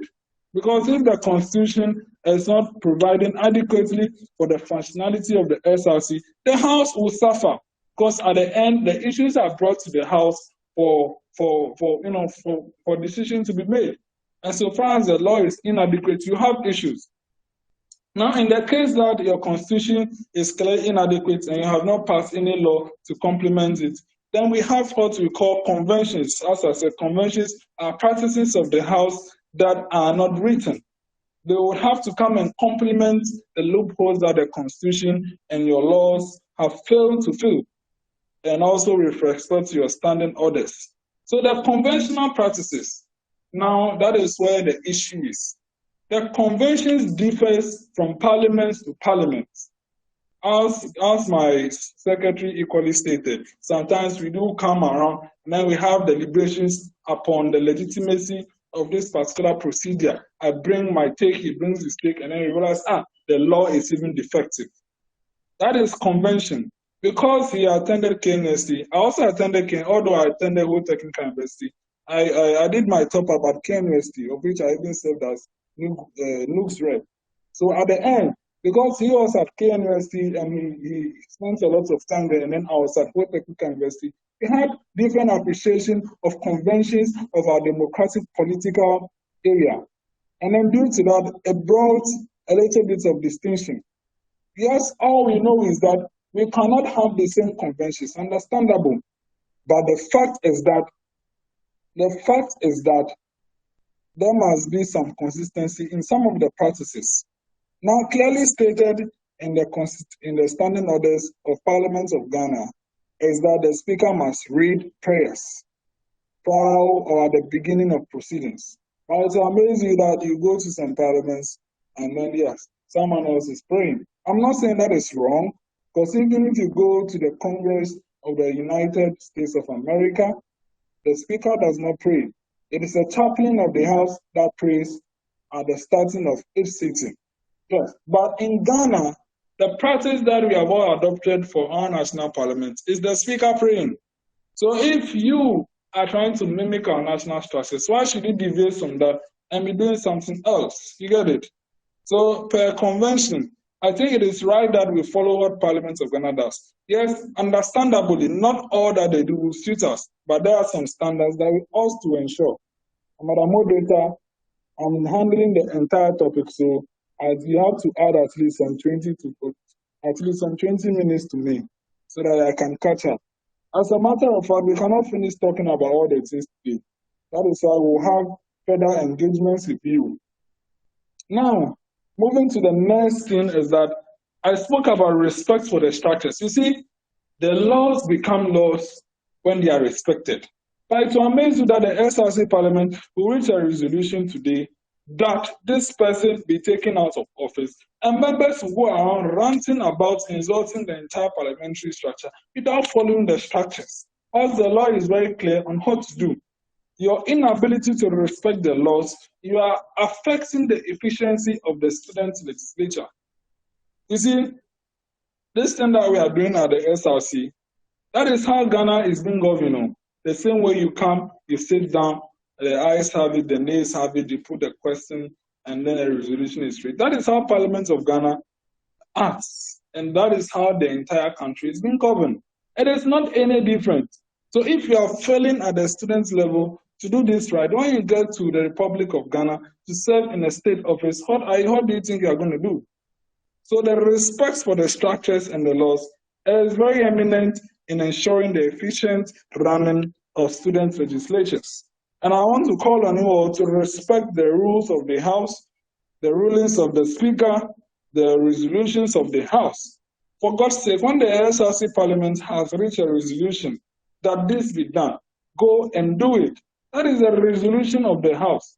That is a resolution of the representative of the entire student fraternity of that institution. Who the hell do you think to do otherwise as the House has reached a resolution? If you have a different opinion, challenge that resolution through the structures and the procedures properly stated. Do not go and be insulting the House neighbor and think you are doing anyone good. For God's sake, you are not doing the right thing. I want to encourage members of the House to respect resolutions. The House becomes the House. You see, if you don't respect someone, you will not do what he says. So it is founded on you having taken an oath to serve in such an office, to ensure that you go by the decisions being taken by structures of that same organization that you are serving. So in order for SRC legislatures to run effectively, we need people affected by the decisions of the House to follow it without question. To follow it without question. If you don't like it, there are procedures to challenge it and follow those procedures. You don't go around ranting about, you see, even when you go around destroying and then trying to tarnish the image, for God's sake, it is your school. And when you leave and you complete that institution, your name and then your identity is going to be put on the certificate of that school. So what are you going to earn from going around disrespecting decisions that has been taken by a body you have taken an oath to serve? You see, completely questionable. And not me, I don't get it. So please, you need to respect the structures of this house. Now, another thing that I've identified is vision. You see, the SRC has been established to serve students, to represent students, to ensure their welfare is good. Anything apart from that is a deviation from the vision bearers and what they intend the SRC to do. Unless your SRC is a club, I'm very sure it is a representative body and a body to serve the interests of the students and seek their welfare. Any SRC doing anything apart from that is completely going against the vision. The SRC president must try to buy into the vision of the SRC. That is why you need to be a master of the Constitution. Because if you don't understand the Constitution and then the aims and objectives of the SRC, you'll be doing something else. You see, all these semantics of social and then all those that are discretionary, those things are just to complement what you do. The main vision is to serve the interests of the students. When the students are complaining about this, and you are failing to bring the House's attention to it, failing. The SRC presidents on most occasions are members of the governing councils of their institutions. They are supposed to carry the voices of the students there. If the parliament has agreed that this matter be sent to the attention of the vice chancellor, you, the executive, should not contemplate. Go and report to them that this is the decision of the House. The only way for management to respect your institutions is when you as well respect your SRC institutions. In KNUST, when the Vice Chancellor wants to take a decision that really affects the students, they consider bringing it to the SRC Parliamentary Council. It is because the students do respect their SRC Parliamentary Council. That is why such decisions are brought to the student level for decisions to be taken before it comes to the academic board, before it goes to the governing council. But if you cannot respect your institution, how do you expect management to respect your institution? Mind you, I know that most of you are going through a lot of issues and management is not respecting what you do. It is because you have not attached that relevance to your own SRC. Management is not going to respect it until you do. So please show management that you care for the SRC and the SRC is bigger than they think. And when you start to do that, they will give respect. Sometimes, you see, without the students, there is no institution. There is no university at all. So on what basis would they undermine the leadership of the students to tell them that they don't know anything? If they don't know anything, at worst, we'll take our people away. We are there to serve their interests, and we are telling that this is what the students want. They are telling us to clear up. I don't think management is doing the best when they do that, because without the students, there is no management. So I believe, I'm not saying SRC should become a rebellion on campus. So please, no. You can't do that. But please, you need the institution to respect you. And that is the only way for you to do that is to respect your own institution and ensure that you are doing that representative fashion. Another visible part that I've also captured is accountability. Please, the leaders. Most of you handling matters when the time is time for accountability to the SRC legislature, then you are scared. And also some of the MPs, you see, the way you handle issues is quite bad. This is a deliberative house. There are bros that they are spent this. And then you are shouting, yelling, full of emotions. It is not emotions that we use, it's about the law first. And after the law, there's equity and ethics. Let's exhaust the law. What does the law say on this? Do they comply? Simple. And then after that, if you have exhausted the law, then equity. What is equity? Is it reasonable? Is it logical that this be done this way? Yes or no? Yes. Then the third one is ethics. Is it ethical for this to be done? So far as the person passes, the next thing you can ask is, why do they want to talk that way? But because you don't like the person, you create a scene that they are not good. No, come on. If the person is there to win loot, at least at worst, they are smart leaders. But when it becomes obvious that they are not doing what is expected of them, it's cool.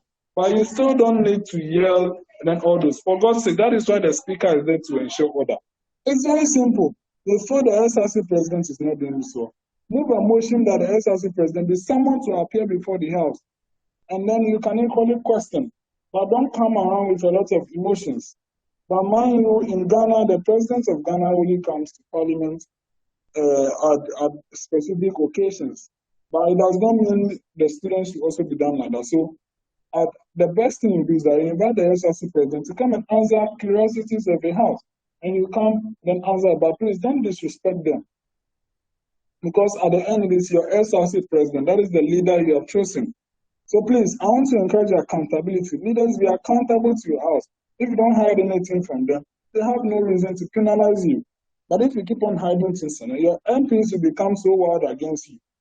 So please, SRC presidents and then financial secretaries and whosoever that accounts, please account to them. And when you account to them, they'll treat you well. We need to be each other's keepers. Life does not end after this university. So why should I come and damage you?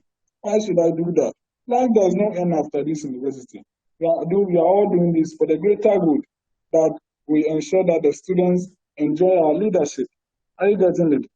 So please, let's ensure we are accountable. Let's ensure that whatever we do is logical. You cannot come and present a balance of 35,000 for 2 documents and you expect your MPs to take it.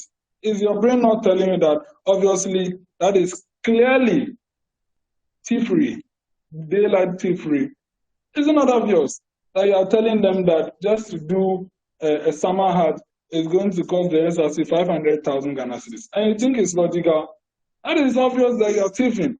So when they are acting in that way, don't call them that they are bad people. They want to ensure that you spend. That is why the parliament is there. That is why the legislature is there. As I told you, as my colleagues told you, to play an oversight responsibility. Because when they are not there, you come up and then 10,000 is missing. And where is it? No one can question you. So the legislatures are there to refine your decision as an SRC president, as the executive committee of the SRC. And you need to respect them for that. Because when they are not there, you will take decisions that will not favor the entire student fraternity, and things will go wrong, demonstrations will happen, and you end up being the worst SRC executive of your time. So please, you need to do things right. The last thing that I want to capture before we start taking the questions is, as I said, there are standard practices that SRC legislatures ought to do. The existence of standing orders to guide the operations, as my colleagues said, and then which is emanating from the SRC constitution. Prayers ought to be said. Business to be transacted must be on your order paper. And then please, motions and then all those. You see, I will share a link on the group. Please, all SRC presidents and speakers, contact me after this. Amegashie-Viglo. I'm on the page, or contact me after this. I'll share my contact so that we add all of you to the seminar group. And then all your MPs can be there for us to be having conversations. I'll share one of the presentations I did to one of the youth parliaments, and I spoke clearly on procedures of the House, covering motions and then all those. But let me just speak just a little bit about that. You see, a motion is a proposal by a person, and secondment is concern, like you are conceding that yes, this proposal, you are in support of it. Now, the speakers, you cannot just allow just a motion moved and seconded, and then you go like that. So a motion moved and seconded is a proposal to the House to consider something. When a motion is moved and seconded, what is now done is for the attention of the House, for the House to deliberate on the motion so moved and seconded. And at the end of deliberation, a question is being put, which is the voice vote that we all know.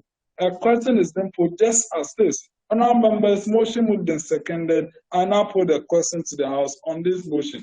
And the motion or the question is that this Honourable House do this and that. All in favour of the motion, say aye. Then you hear your members saying aye.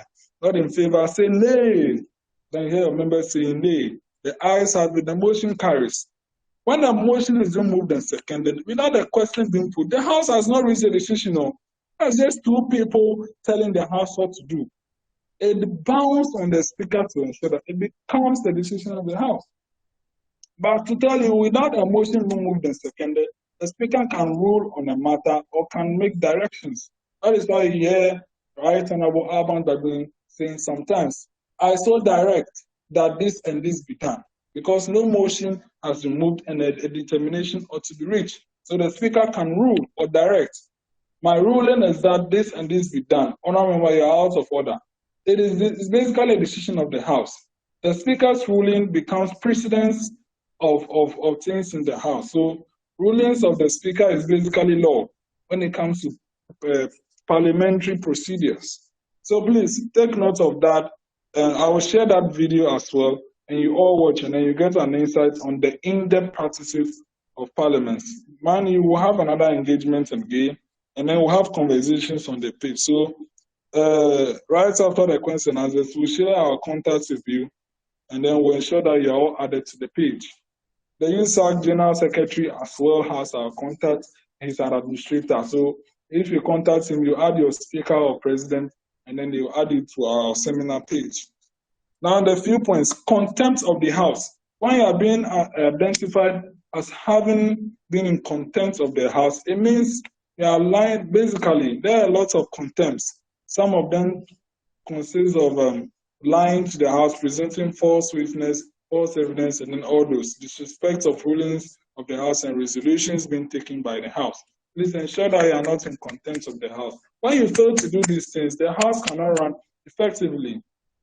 It's just like a component of the car. When it's been taken out, or when you fail to take the obstacles in front of the House will be basically walking on rough roads.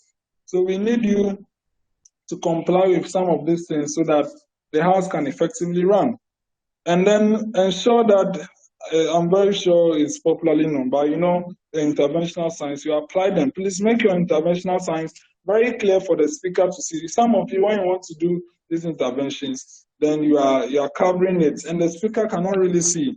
So ensure that you raise your hand for the speaker to see your conventions, your interventions, and then he can call. You see, the relevance of these interventions is for the speaker to know who to call to aid the House. We are talking about an SRC bus in the budget, and want to talk about something different from the subject matter being deliberated upon. You use points of information. But if you want to talk about the same subject matter, the bus, then you use points of contribution, which is follow-up.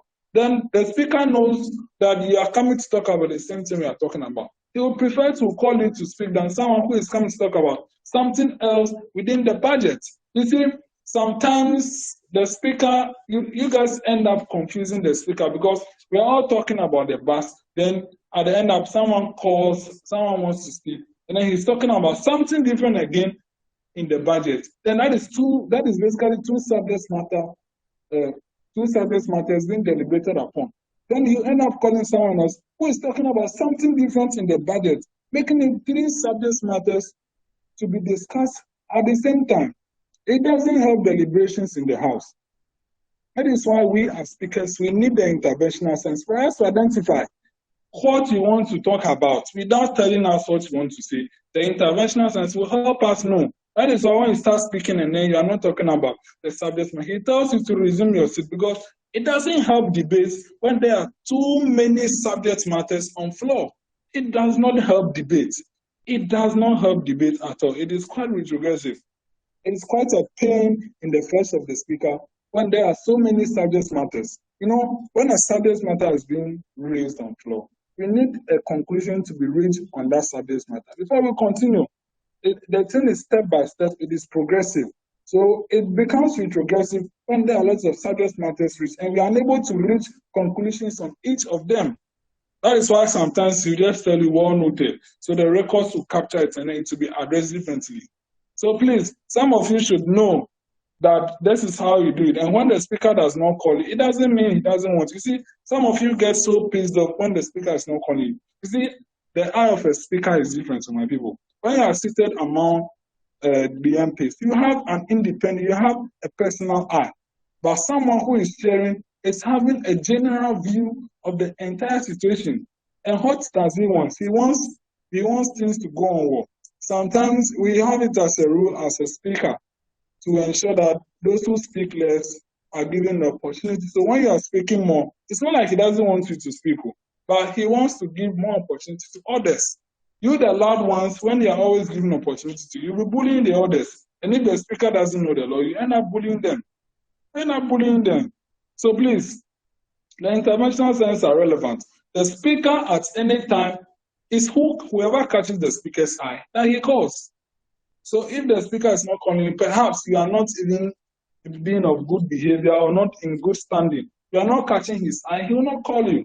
Sometimes I'll say that it's quite an agenda that you will not be called because of the agenda you are coming to pull will disrupt the entire whatever the House is coming to disrupt or talk about. So maybe in an MP sometimes start channeling you through other MPs to say, so that when they know I'm an agenda boy, even if they don't call me self, nothing's for. So being a speaker is quite hectic, and some of you need to understand. Okay, so please, and then also, prior to me closing down, you see, when the question is being put, no matter how the ayes will sound or the nays will sound, it is what the speaker hears that he gives it to.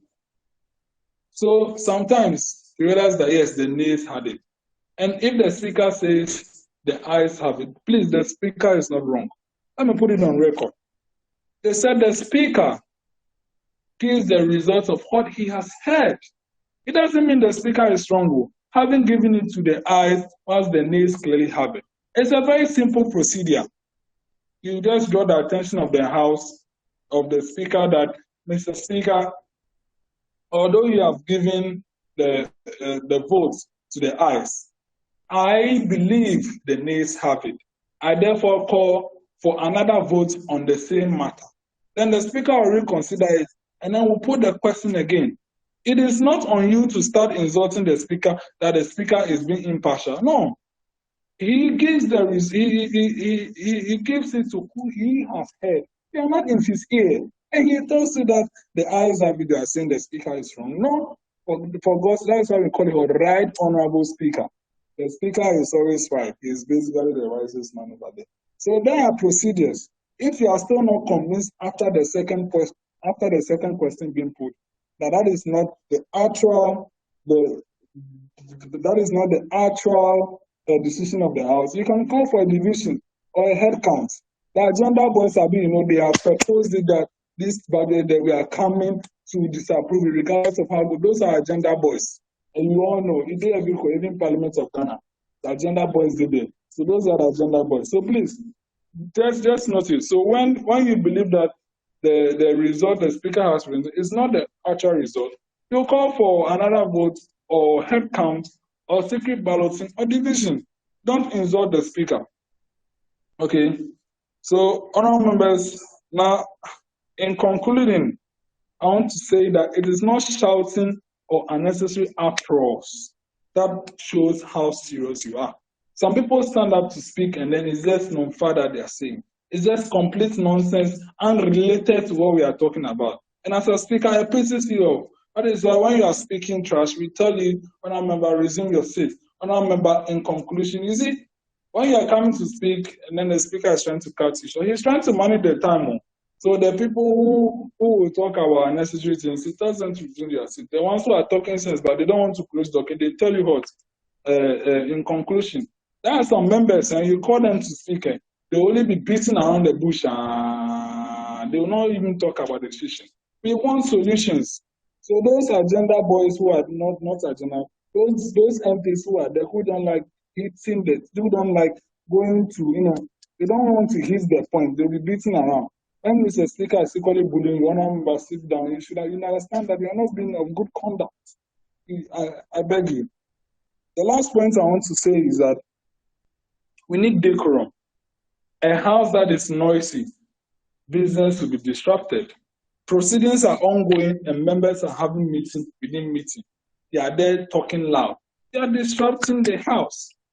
For God's sake, that is why we need order in the house. We need order in the house. When proceedings are going, MPs should stop talking among themselves with their mouth.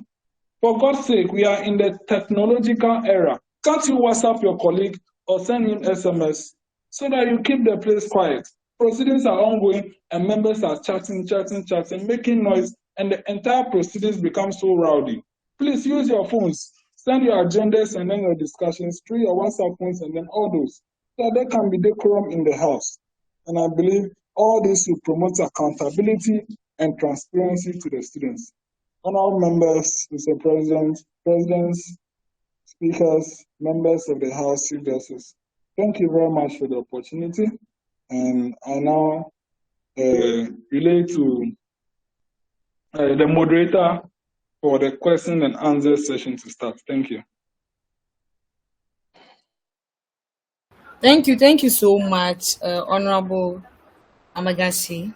So now it's time for question and answer. So if you have any question, kindly just raise your hand up. Then I'll call you. Then we'll start. So yeah, Mr. David Armstrong. Yes. Then I've seen Gail Ajabet too. So I'll start with Mr. David. Thank you, Madam Moderator. Thank you, Right Honorable Amegashie. My question, I think I have about 3 questions, but I'll make them short. The first one is about Chief Justices being part of SRC Parliamentary Council or Chambers. Is it necessary that Chief Justices of the SRC are made to attend sittings of SRC Parliamentary Chambers, or I mean, they should be part of the Parliamentary Council? The next question is, we have SRC Parliamentary Councils who don't have standing orders, so it becomes quite difficult for you to regulate the sitting of the House or something like that. So in a case where there's no standing orders dictating how proceedings should be regulated or how proceedings should go, what do you think that in the case of misdemeanor, where you think an honorable member or a member of the House maybe has misconducted his or himself, but there are no rules for you to, pass judgment, to pass judgment, what will be the best way to control some of those things? Then some SRCs, let me use the Takoradi Technical University, where I was once the speaker. We don't have any promulgated constitution. The SRC has no substantive constitution. So everything we do on our campus is something like, I don't know how to put it, but it's just like we are trying to put something together. So SRC president and SRC executives being aware of the situation most often, they don't actually regard the Parliamentary Council as they should do. So most often you see that they are close to the dean of students, close to management, and it becomes like the Parliamentary Council becomes a thing like a rubber stamp where nobody pays attention to them. In a case like that, what would be the best advice to a speaker of such house? Thank you very much. Okay, thank you. Madam Moderator, I'd like us to, since he asked 3 questions in a row, I want to answer them before the next person speaks. May I proceed? All right, sure, proceed. Okay. Yes, the first question, the presence of Chief Justice in student legislatures. As we all know, in the national legislature, the Chief Justice only comes when it is time to swear in the Speaker or the President, or the State of the Nation's address is to be delivered. In other jurisdictions, in other jurisdictions, taking for example the Senate of the United Nations, the Chief Justice comes to chair when an impeachment has been passed against the President. Apart from that, he doesn't come. So as a matter of fact, there is no need for the SRC Chief Justice to come officially to perform his duty when the House has not invited him to come and swear in the Speaker or members, or to come and sit for the attendance of the State of the SRC address. It's not needed there. Someone will talk about the fact that they are coming to talk about Constitution. When you want the Constitution to be interpreted, you need to write a letter to them, petition them to interpret a provision of the Constitution, not as sitting. Engaging them as sitting in their roles is quite unofficial and it's not the proper thing to do. In the House, the speaker is the boss there and he interprets the standing orders. When it comes to interpretation of the constitution, you write a letter to them to petition them so that they can have their hearing and then give you an interpretation. So in all, sometimes it's like they want the matter to be interpreted by the Chief Justice as early as possible. That is why they end up bringing the Chief Justice to come and unofficially explain provisions to them. It's not that bad, but it is not really the best of practices. Let the judiciary is there to administer justice when conflict arises. So let them be in their area. When you need them, you call them. Or else they'll become too popular and then their essence will be missing. The second question, the absence of standing orders. In most cases, the constitutions of the SRC adequately provide for such situations. They might not really dwell on the operations of the House, but they give adequate provisions. Talking, for example, for the removal of office, things you do for you to be in contempt or to be removed from office, they are clearly there.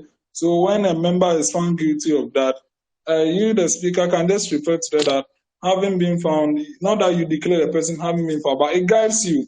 So it's like, the constitution of the SRCs even provide about, you can see as much as 10 to 15 articles under just the parliament. So it's quite adequate. It's quite adequate.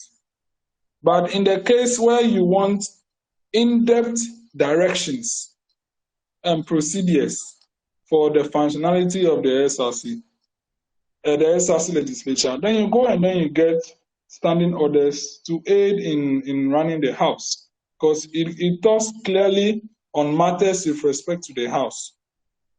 So the absence of standing orders is not really, until the Constitution does not provide that much, then you should get your standing orders. Because if you don't have it, at the end, it will choke you some more. So that is it. The third one, absence of a constitution. It is only in the plenary stage of an SRC that there will be no constitution. But when there was an existing constitution, until a replacement is there, that constitution is still functionable.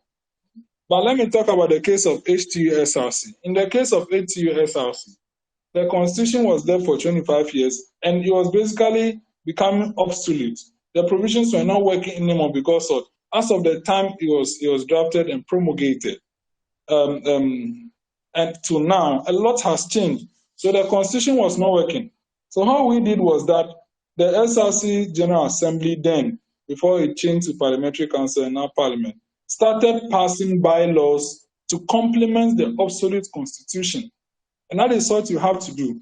And those bylaws, it was stated clearly in their miscellaneous that the bylaws are supreme to the constitution, but supreme to the old constitution, but subject to the provisions of the new constitution.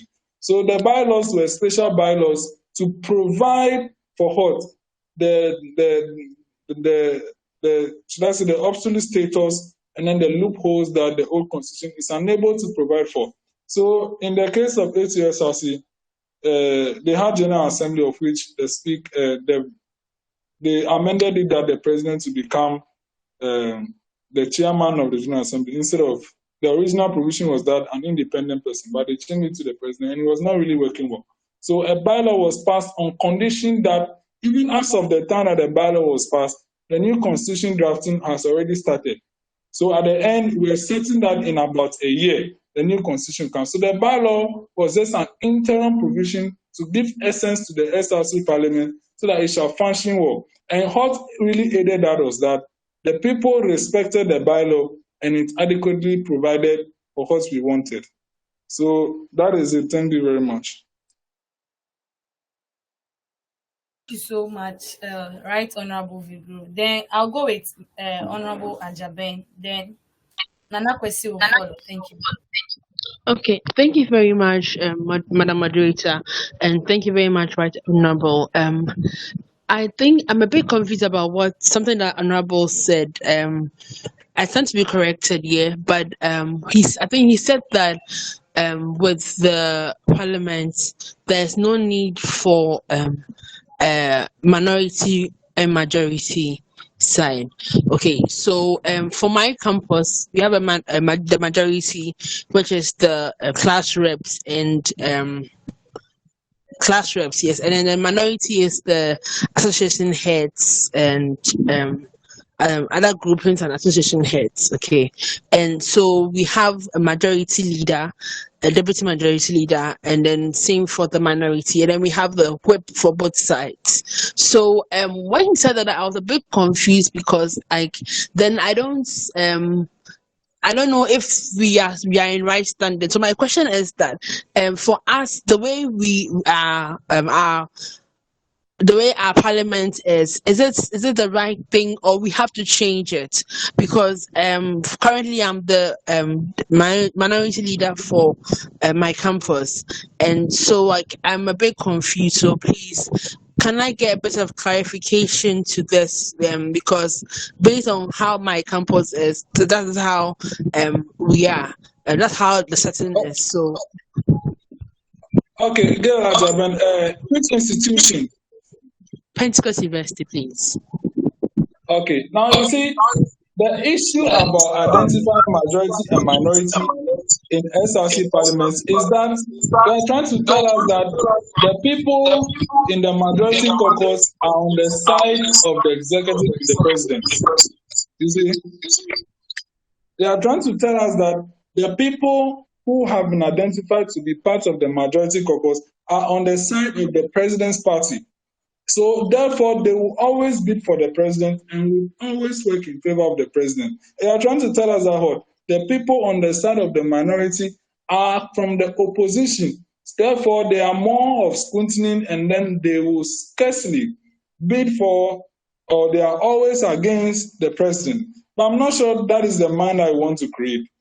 Okay, maybe the class reps were given majority because of they have more numbers. So we bring in this majority and minority to SRC parliaments. When all the class reps say they're not in favor of the executives, it means nothing will happen.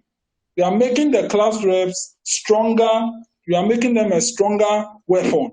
And if all the class reps decide that the budgets will not be passed, it's shocking because majority is supposed to bid for the executives, and then because you identify them as majority, and because they don't even understand what majority means, they'll say the president will, his budgets will not be passed, and then the entire thing just become bazaar.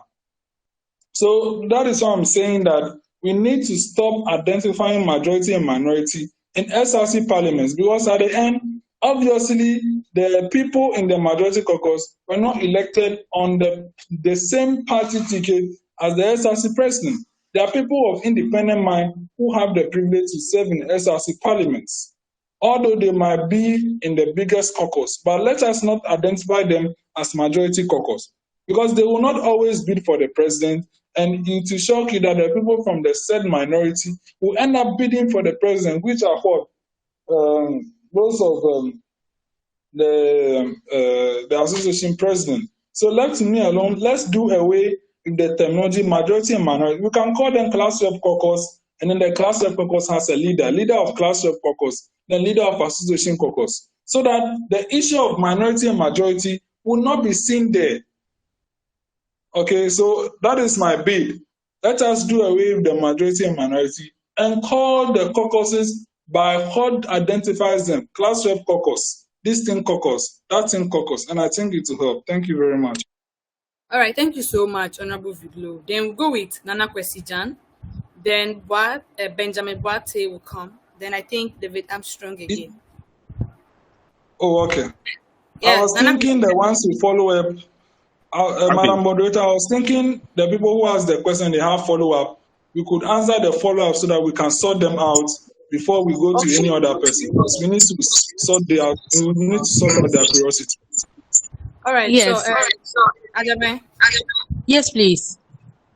Yes, please. So, in this case, so what? I don't even know how to ask the question. What can be done? Because, okay, so what happens is, apart from despite the fact that we are called majority and minority, we come to a consensus every time. I mean, like we work as a team. So we always first they deliberate in both houses, and then we come together, and then we deliberate, and then we come to an agreement before anything that has to be said goes to the Speaker of Parliament. Usually that's what we do. So I don't know how like we're going to go around it, because it's something that has been there. So maybe I don't know if my speaker would have to do something about it. I can't really tell, but then like I want to know. So it means that okay. So what it means that if it means that does it mean that the whips are also like we don't, how do I put the question? Does it mean that the whips they don't like the what's the essence of the whips, and is it very important to have a whip in the house? Okay, thank you very much. The question on the essence of the whips, I'll answer your question in two parts. Talking about the whips and the implementation of the issue. The essence of the whips are to whip, convince, and ensure that persons identified in the caucus go for the decision of the caucus. So if the caucus says so, we are not approving this, we are not approving that. The whip is supposed to ensure all MPs in the said caucus and implement that same resolution of the entire caucus. That is the essence of the whips. So if you are a whip, you are to ensure that all MPs in your caucus do what the leader says or what the entire caucus says. That is why, taking for example the issue of the election of Alban, of which Alban mysteriously had 138, whilst NDC only had 137. Yes, 137. But at the end, he ended up having 138, and Prof rather had 136. It was because the whip at the majority side didn't do well. He failed to whip two MPs, of which one voted against Prof, and then one even did sports ballot. It was because the whip failed his job. What happened for the approval of Kojo Nkrumah and then all the other people after their vetting? It was because the whip at the majority side weren't even whipping all his members, and then as much as possible, members in the minority side to vote for their people. That means the whip did a very good job, and the minority chief whip did a very bad job upon failing to whip their members to vote against the decision of the caucus. So that is basically the whip system. And in the SRC system, your whip, left to me alone, the whip should be done by the deputy speaker, which to ensure that members do what they are expected as MPs. They should come to sitting, they should ensure that when the House decides to do this, they do it. So there should be rather a House whip than caucus whips for the SRCs. Because SRCs are not done based on party decisions, they are not elected on parties. So there should be House whips. There can be House whips to ensure that if members are supposed to come at 6:40 for us to start, the whip will ensure that they come at 6:40. When the speaker says order, order, the whip ensures that there is order and ensures the decision of the speaker is being implemented for whipping members to keep quiet. But there should not be caucus whips, because SRCs are not elected on party lines, that there should be an entire caucus and then the whipping them to reject. So I think last 2 years, I think that I did one from each part. I think they wanted uni because they wanted uniformity and wanted rights also.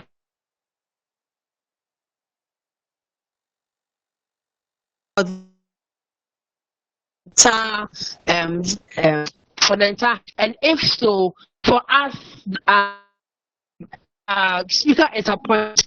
They are not it's not a house. The speaker is an appointed side. So with the whips, I think it's or the house is supposed to appoint.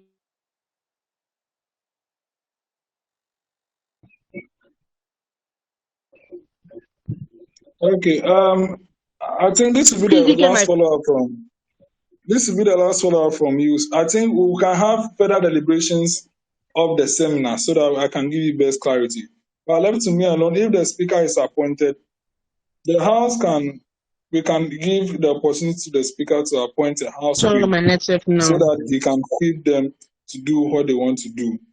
We can give the opportunity to the speaker to appoint a whip, because the whip is supposed to ensure that what decisions of the House are being done and MPs follow. And then the implementation, you and your speaker can contact me after the seminar, and then we have a deliberation on how to rework on this phenomenon. Okay. So you contact me after the seminar and we'll have an extended discussion on this. Thank you very much. Okay, yeah, Nana question. Yes, thank you, moderator, Madam Moderator, and the chairperson of the seminar. I am a member of Parliament from KUC campus, and I want to ask this question. It has been bothering us for a while now. My question is, when the Parliament is formed, and we know that in our Ghanaian Parliament, it is the hybrid system, the American and the British type of Parliament. When SRC sits, or in the sittings of the Parliament, when it is realized that there are some inconsistencies in the Constitution, and parliamentarians feel that they need constitutional review, Right Honorable Speaker, or the chairman of this seminar, I want to know, where should it start from? Is it the Parliament can form a committee, a constitutional review committee, to review the Constitution, or it is referred to the Judicial Council or the Judicial Council of the SRC? I want to have a clarification on that, please. Thank you. Okay. Nana, I have a question. Is there not amendment procedures in your SRC Constitution? There is none, my Right Honorable Speaker. There is none. So, in that case, that there are no amendment procedures, I'll give you the situation of H2SRC. Our old constitution had no procedure for amendment. The only procedure it had was just a clause, and it was completely inadequate. It was even talking about review and not amendment. So what we did was to amend the constitution. We came up with a procedure to first amend the constitution to provide for a review. In our case, the constitution only provided for amendment, but it didn't provide for a review of the constitution. So we did an amendment of the clause to provide for review, in the sense that it stated that the Parliament shall provide clear procedures for reviewing the constitution. And due to that, shall provide procedures for reviewing the constitution, and then can pass bylaws. So that little amendment gave a legal authority to the SRC General Assembly to be able to pass bylaws and come up with procedure. So if there is no provision in the Constitution for a bylaw, let's talk about the fact that the Constitution gives opportunity to the SRC Parliament to be a legislative body. So in that case, per law, the Parliament has the legal authority to pass bylaws. So now it is just clear for the Parliament to now pass an entire bylaw on how the Constitution can be amended or revised, or a resolution stating clearly the procedures. So that alone will be adequate. That alone will be adequate.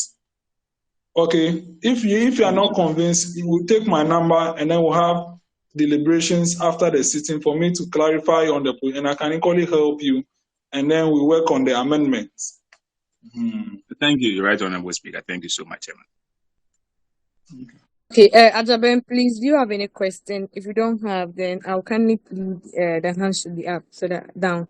Benjamin, then we'll move on to Armstrong. Hello. Oh. Yeah. I was in the midst of, I was speaking when I think my network went off, so I couldn't hear anything that was going on again. I asked the question, I don't know if I was heard.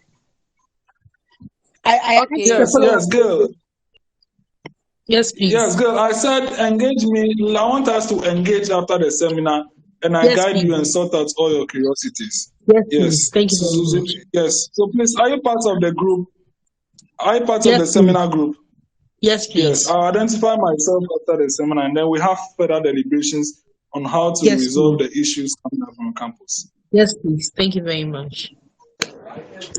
All right, Mr. Benjamin. All right. Hello. Good evening. Am I audible, please? Hello. Am I audible? Yes, we can Yeah, hear. yeah, please speak.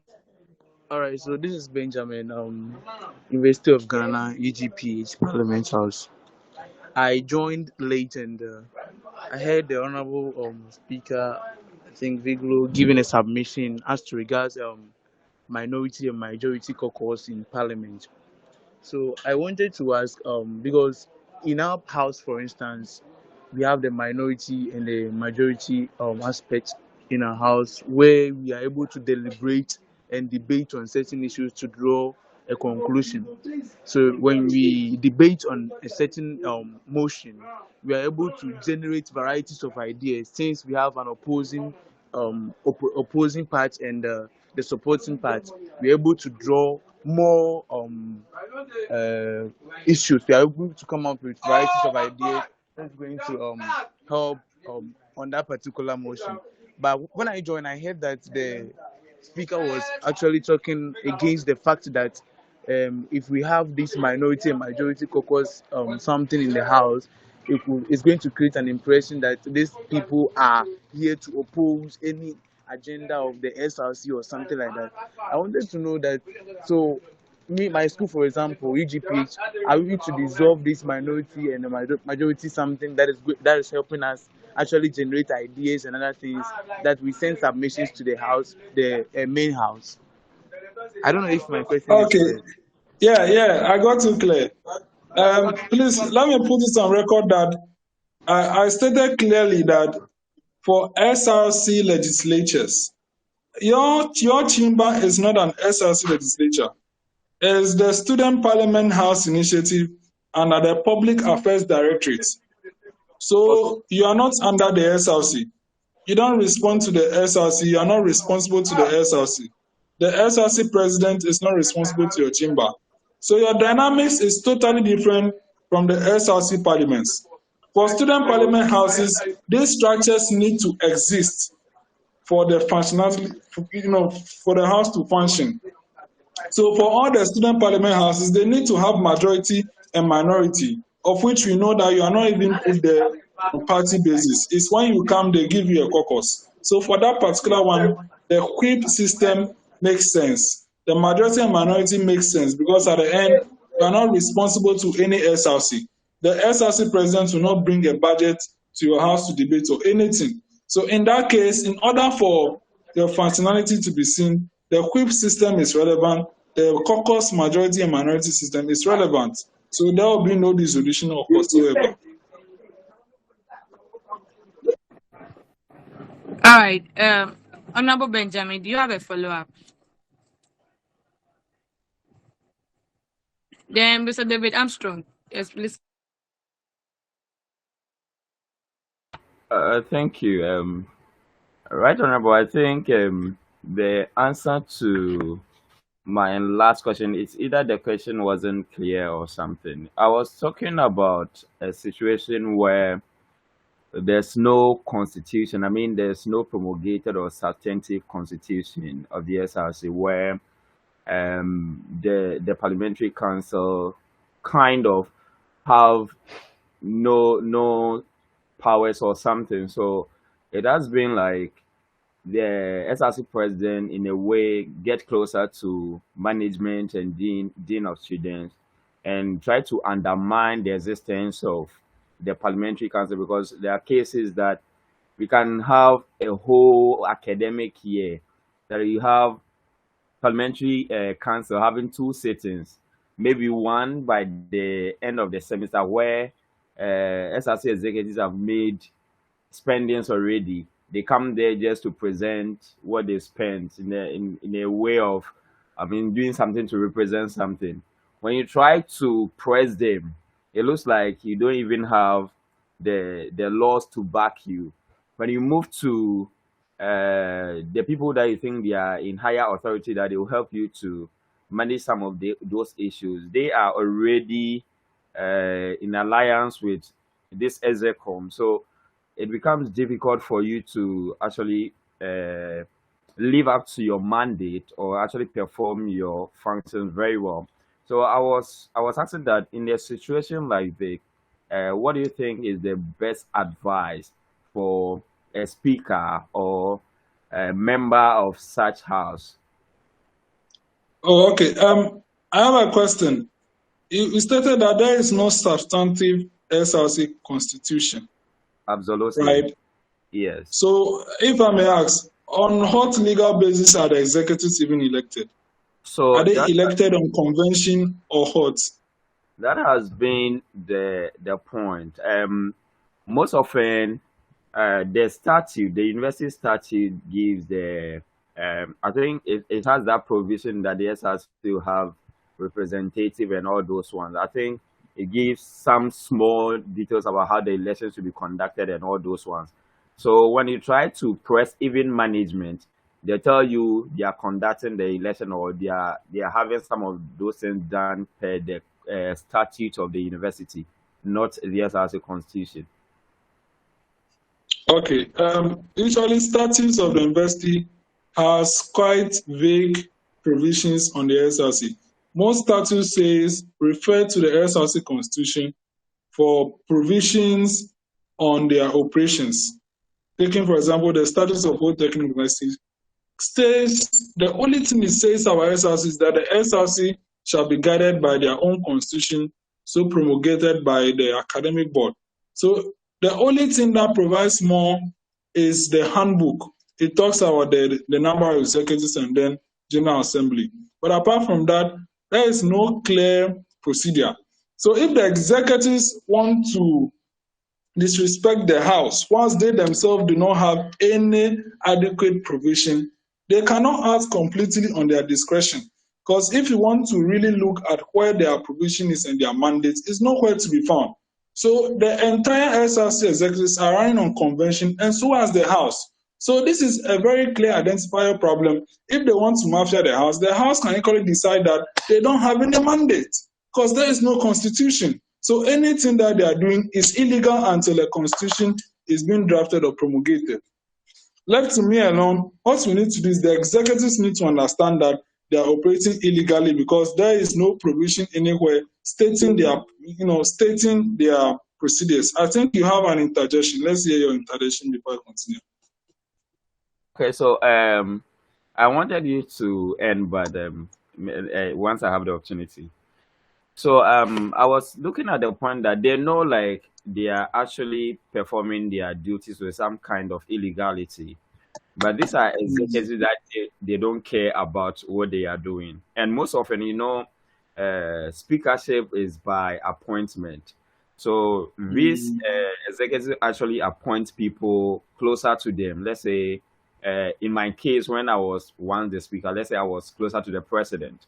In a case like that, not in my case, but people are, I think, they think like they owe some kind of allegiance to the people who appointed them. So even the speaker becomes part of the whole thing, like they are not so much interested in what you people think and what you want to do. And they know like they are acting with illegality.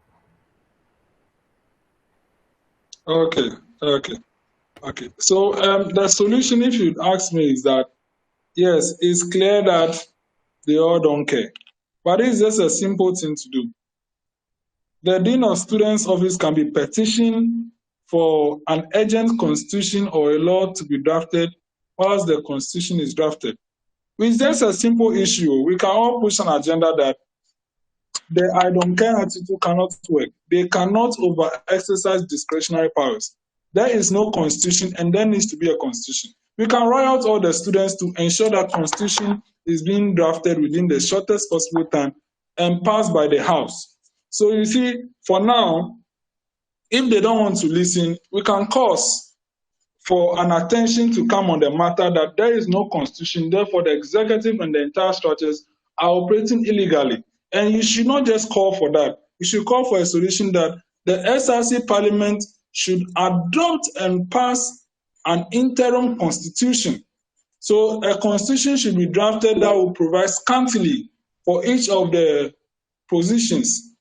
So that constitution should be drafted within 1 month that the SRC Parliament can pass, which is just an interim constitution to just give roles, just very small roles to each of the structures. That means it should just be like some 20 pages. Whilst a whole review committee is being set up to work on the actual constitution. That's how we can do it. We call for attention on the subject matter that there is no constitution, therefore the structures are illegal and cannot execute any discretionary role until a drafted constitution, or an abridged constitution, is being passed. So when we get all of them on that page, I can even draft that scanty constitution, and then the Parliamentary Council will pass it. Then after that, a review committee is being formed to actually draft the constitution itself, which will contain at least some 42 pages and then maybe 89 articles. And then within a year or two, that constitution should be passed. So the fact is that they cannot operate without laws, and it doesn't make sense to operate without laws. So on no basis should they act without laws. We just draw attention on that, and when the attention is being gotten, even if management wants to even full self, you can send this attention outside radio stations, and it calls that no, something is wrong. The law needs to come there. So we just do it like that, and then I think everything will be okay. So let me alone, we put attention on the entire subject matter. Parliament will pass an interim constitution to be used until the substantive constitution is being promulgated within a year. So within 1 month, the interim constitution is being passed and adopted by the House for the entire SRC. Management's attention is being drawn to it. A review committee is formed. They draft an entire constitution. It goes back to Parliament for approval, goes to Academic Board for approval, and then we are good to go. So we just need to put pressure. That is why we have pressure groups. When the government is failing to listen to the people, what do? We do demonstrations, and then we put pressure. We put pressure. They'll listen. If you don't put pressure on them, they'll feel there's nothing there. So when you put pressure on them, they'll listen to you. So that's just it. Don't come and do any kumi preko, but at the end, just some little attention, things like that. They'll be on their, they'll be on their toes. Thank you. All right. Thank you so much. I think that's all. That's the end of the question. I want to add something to what Honorable David was asking. In his submission, he made mention of speakership is an appointment, and some people owe allegiance to the president because maybe he is your friend and he appoints you. So maybe sometimes discharging your duties, you feel like you owe some allegiance to him. To my understanding, what I would say is yes, it's an appointment, but they entrusted you. That's why they gave you the position, and you are there as an independent body and also for the student. So yeah, you owe allegiance to him. But if things are not going well, you need to stand on your grounds as speaker. Yeah, you are the speaker. They should allow you to do your work. In my instances, like the SRC president was an extended brother. Yeah.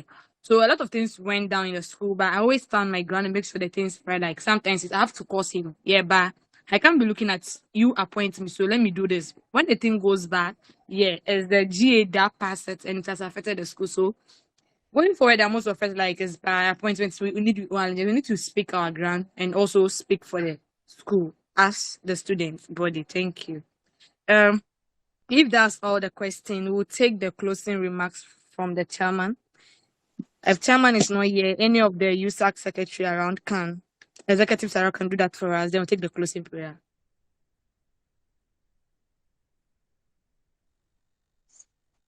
Well, I don't think any of the USAG executives are around, so I want to stand in their place to give the closing remarks. You give us the closing remarks.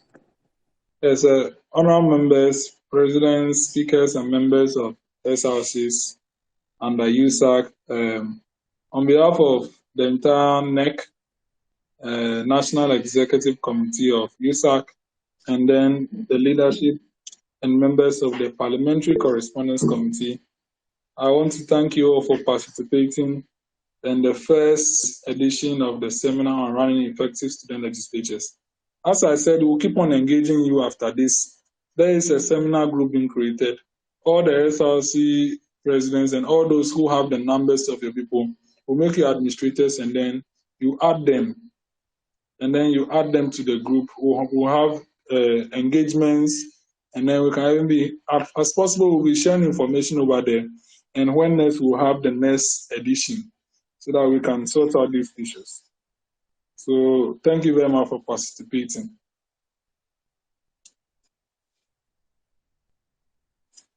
Yeah, Honorable James, do you have something to say? I saw your hands up. Yes. Mr. James. And Nana Kwesi, your hand, Mr. Nana Kwesi, your hand is up. Please kindly speak.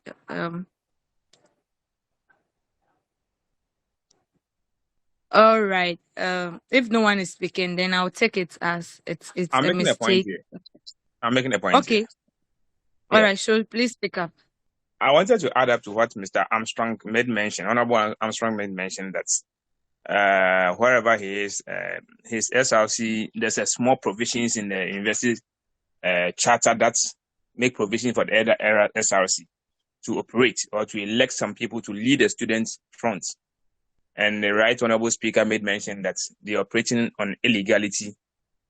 And here's the case. I want to find out. In my opinion, and from what Honorable Armstrong made mention, it means that there are no laws or regulations or rules that regulate the SRC.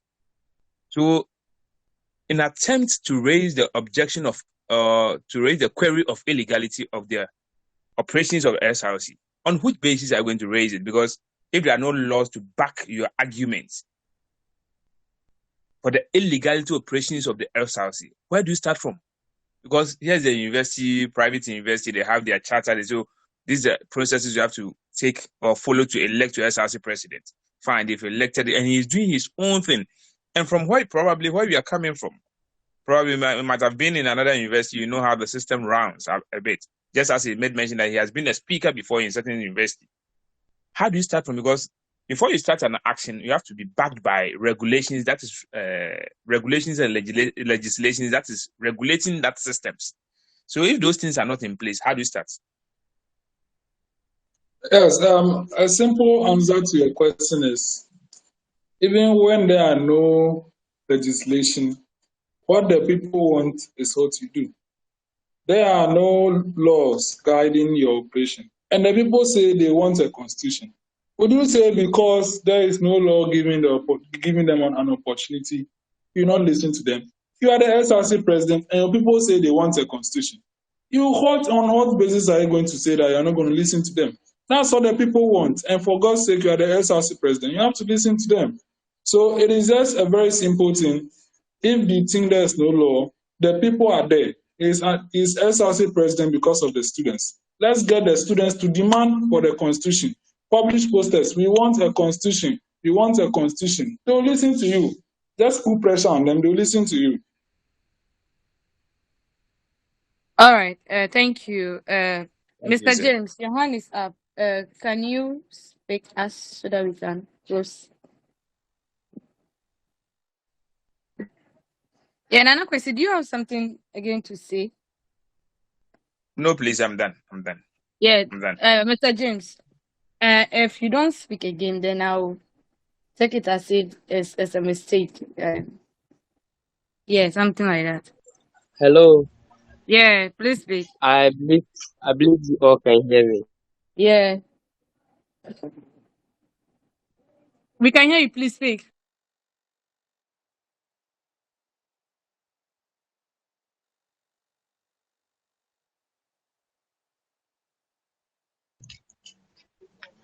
Mine is not actually a question. Very proper communication between Parliament, Executive Council, and that of the judiciary. There are some institutions where the SRC president do not even speak well to the speaker, and that of the Chief Justice. And so all these people are living by assumptions. The right honorable speaker is assuming that this is what the president is doing. And the president is also assuming that the right honorable speaker is doing this. So there isn't any proper communication between both parties. And once the communication is not there, it becomes a problem because you don't really know what your SRC president is up to, because he is not communicating to you, he is not telling you something that he is about to do, all of a sudden you see him doing this and doing that. So I'm just giving a suggestion, or like more or less like an advice, that there should be proper communication between all these arms or all these systems so that it can work properly. Because if you are just put there as Speaker of Parliament, it's like you are just occupying the place so that it wouldn't be vacant.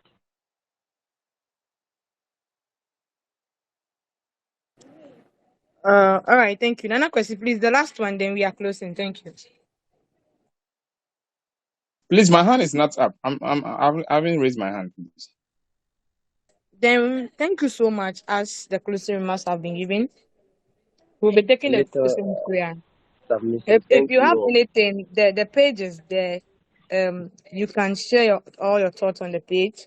Then the various people will respond to them. So let's close our eyes as we take the closing prayer. Father, Please, we those think of us who are about not on the page, how do you get on the page? so contact your HRC president or your speakers and they will add you. Thank you. Thank you very much. Well, Yes. I just dropped my line over here, so contact me and I'll add you, and then you add your colleagues to the page.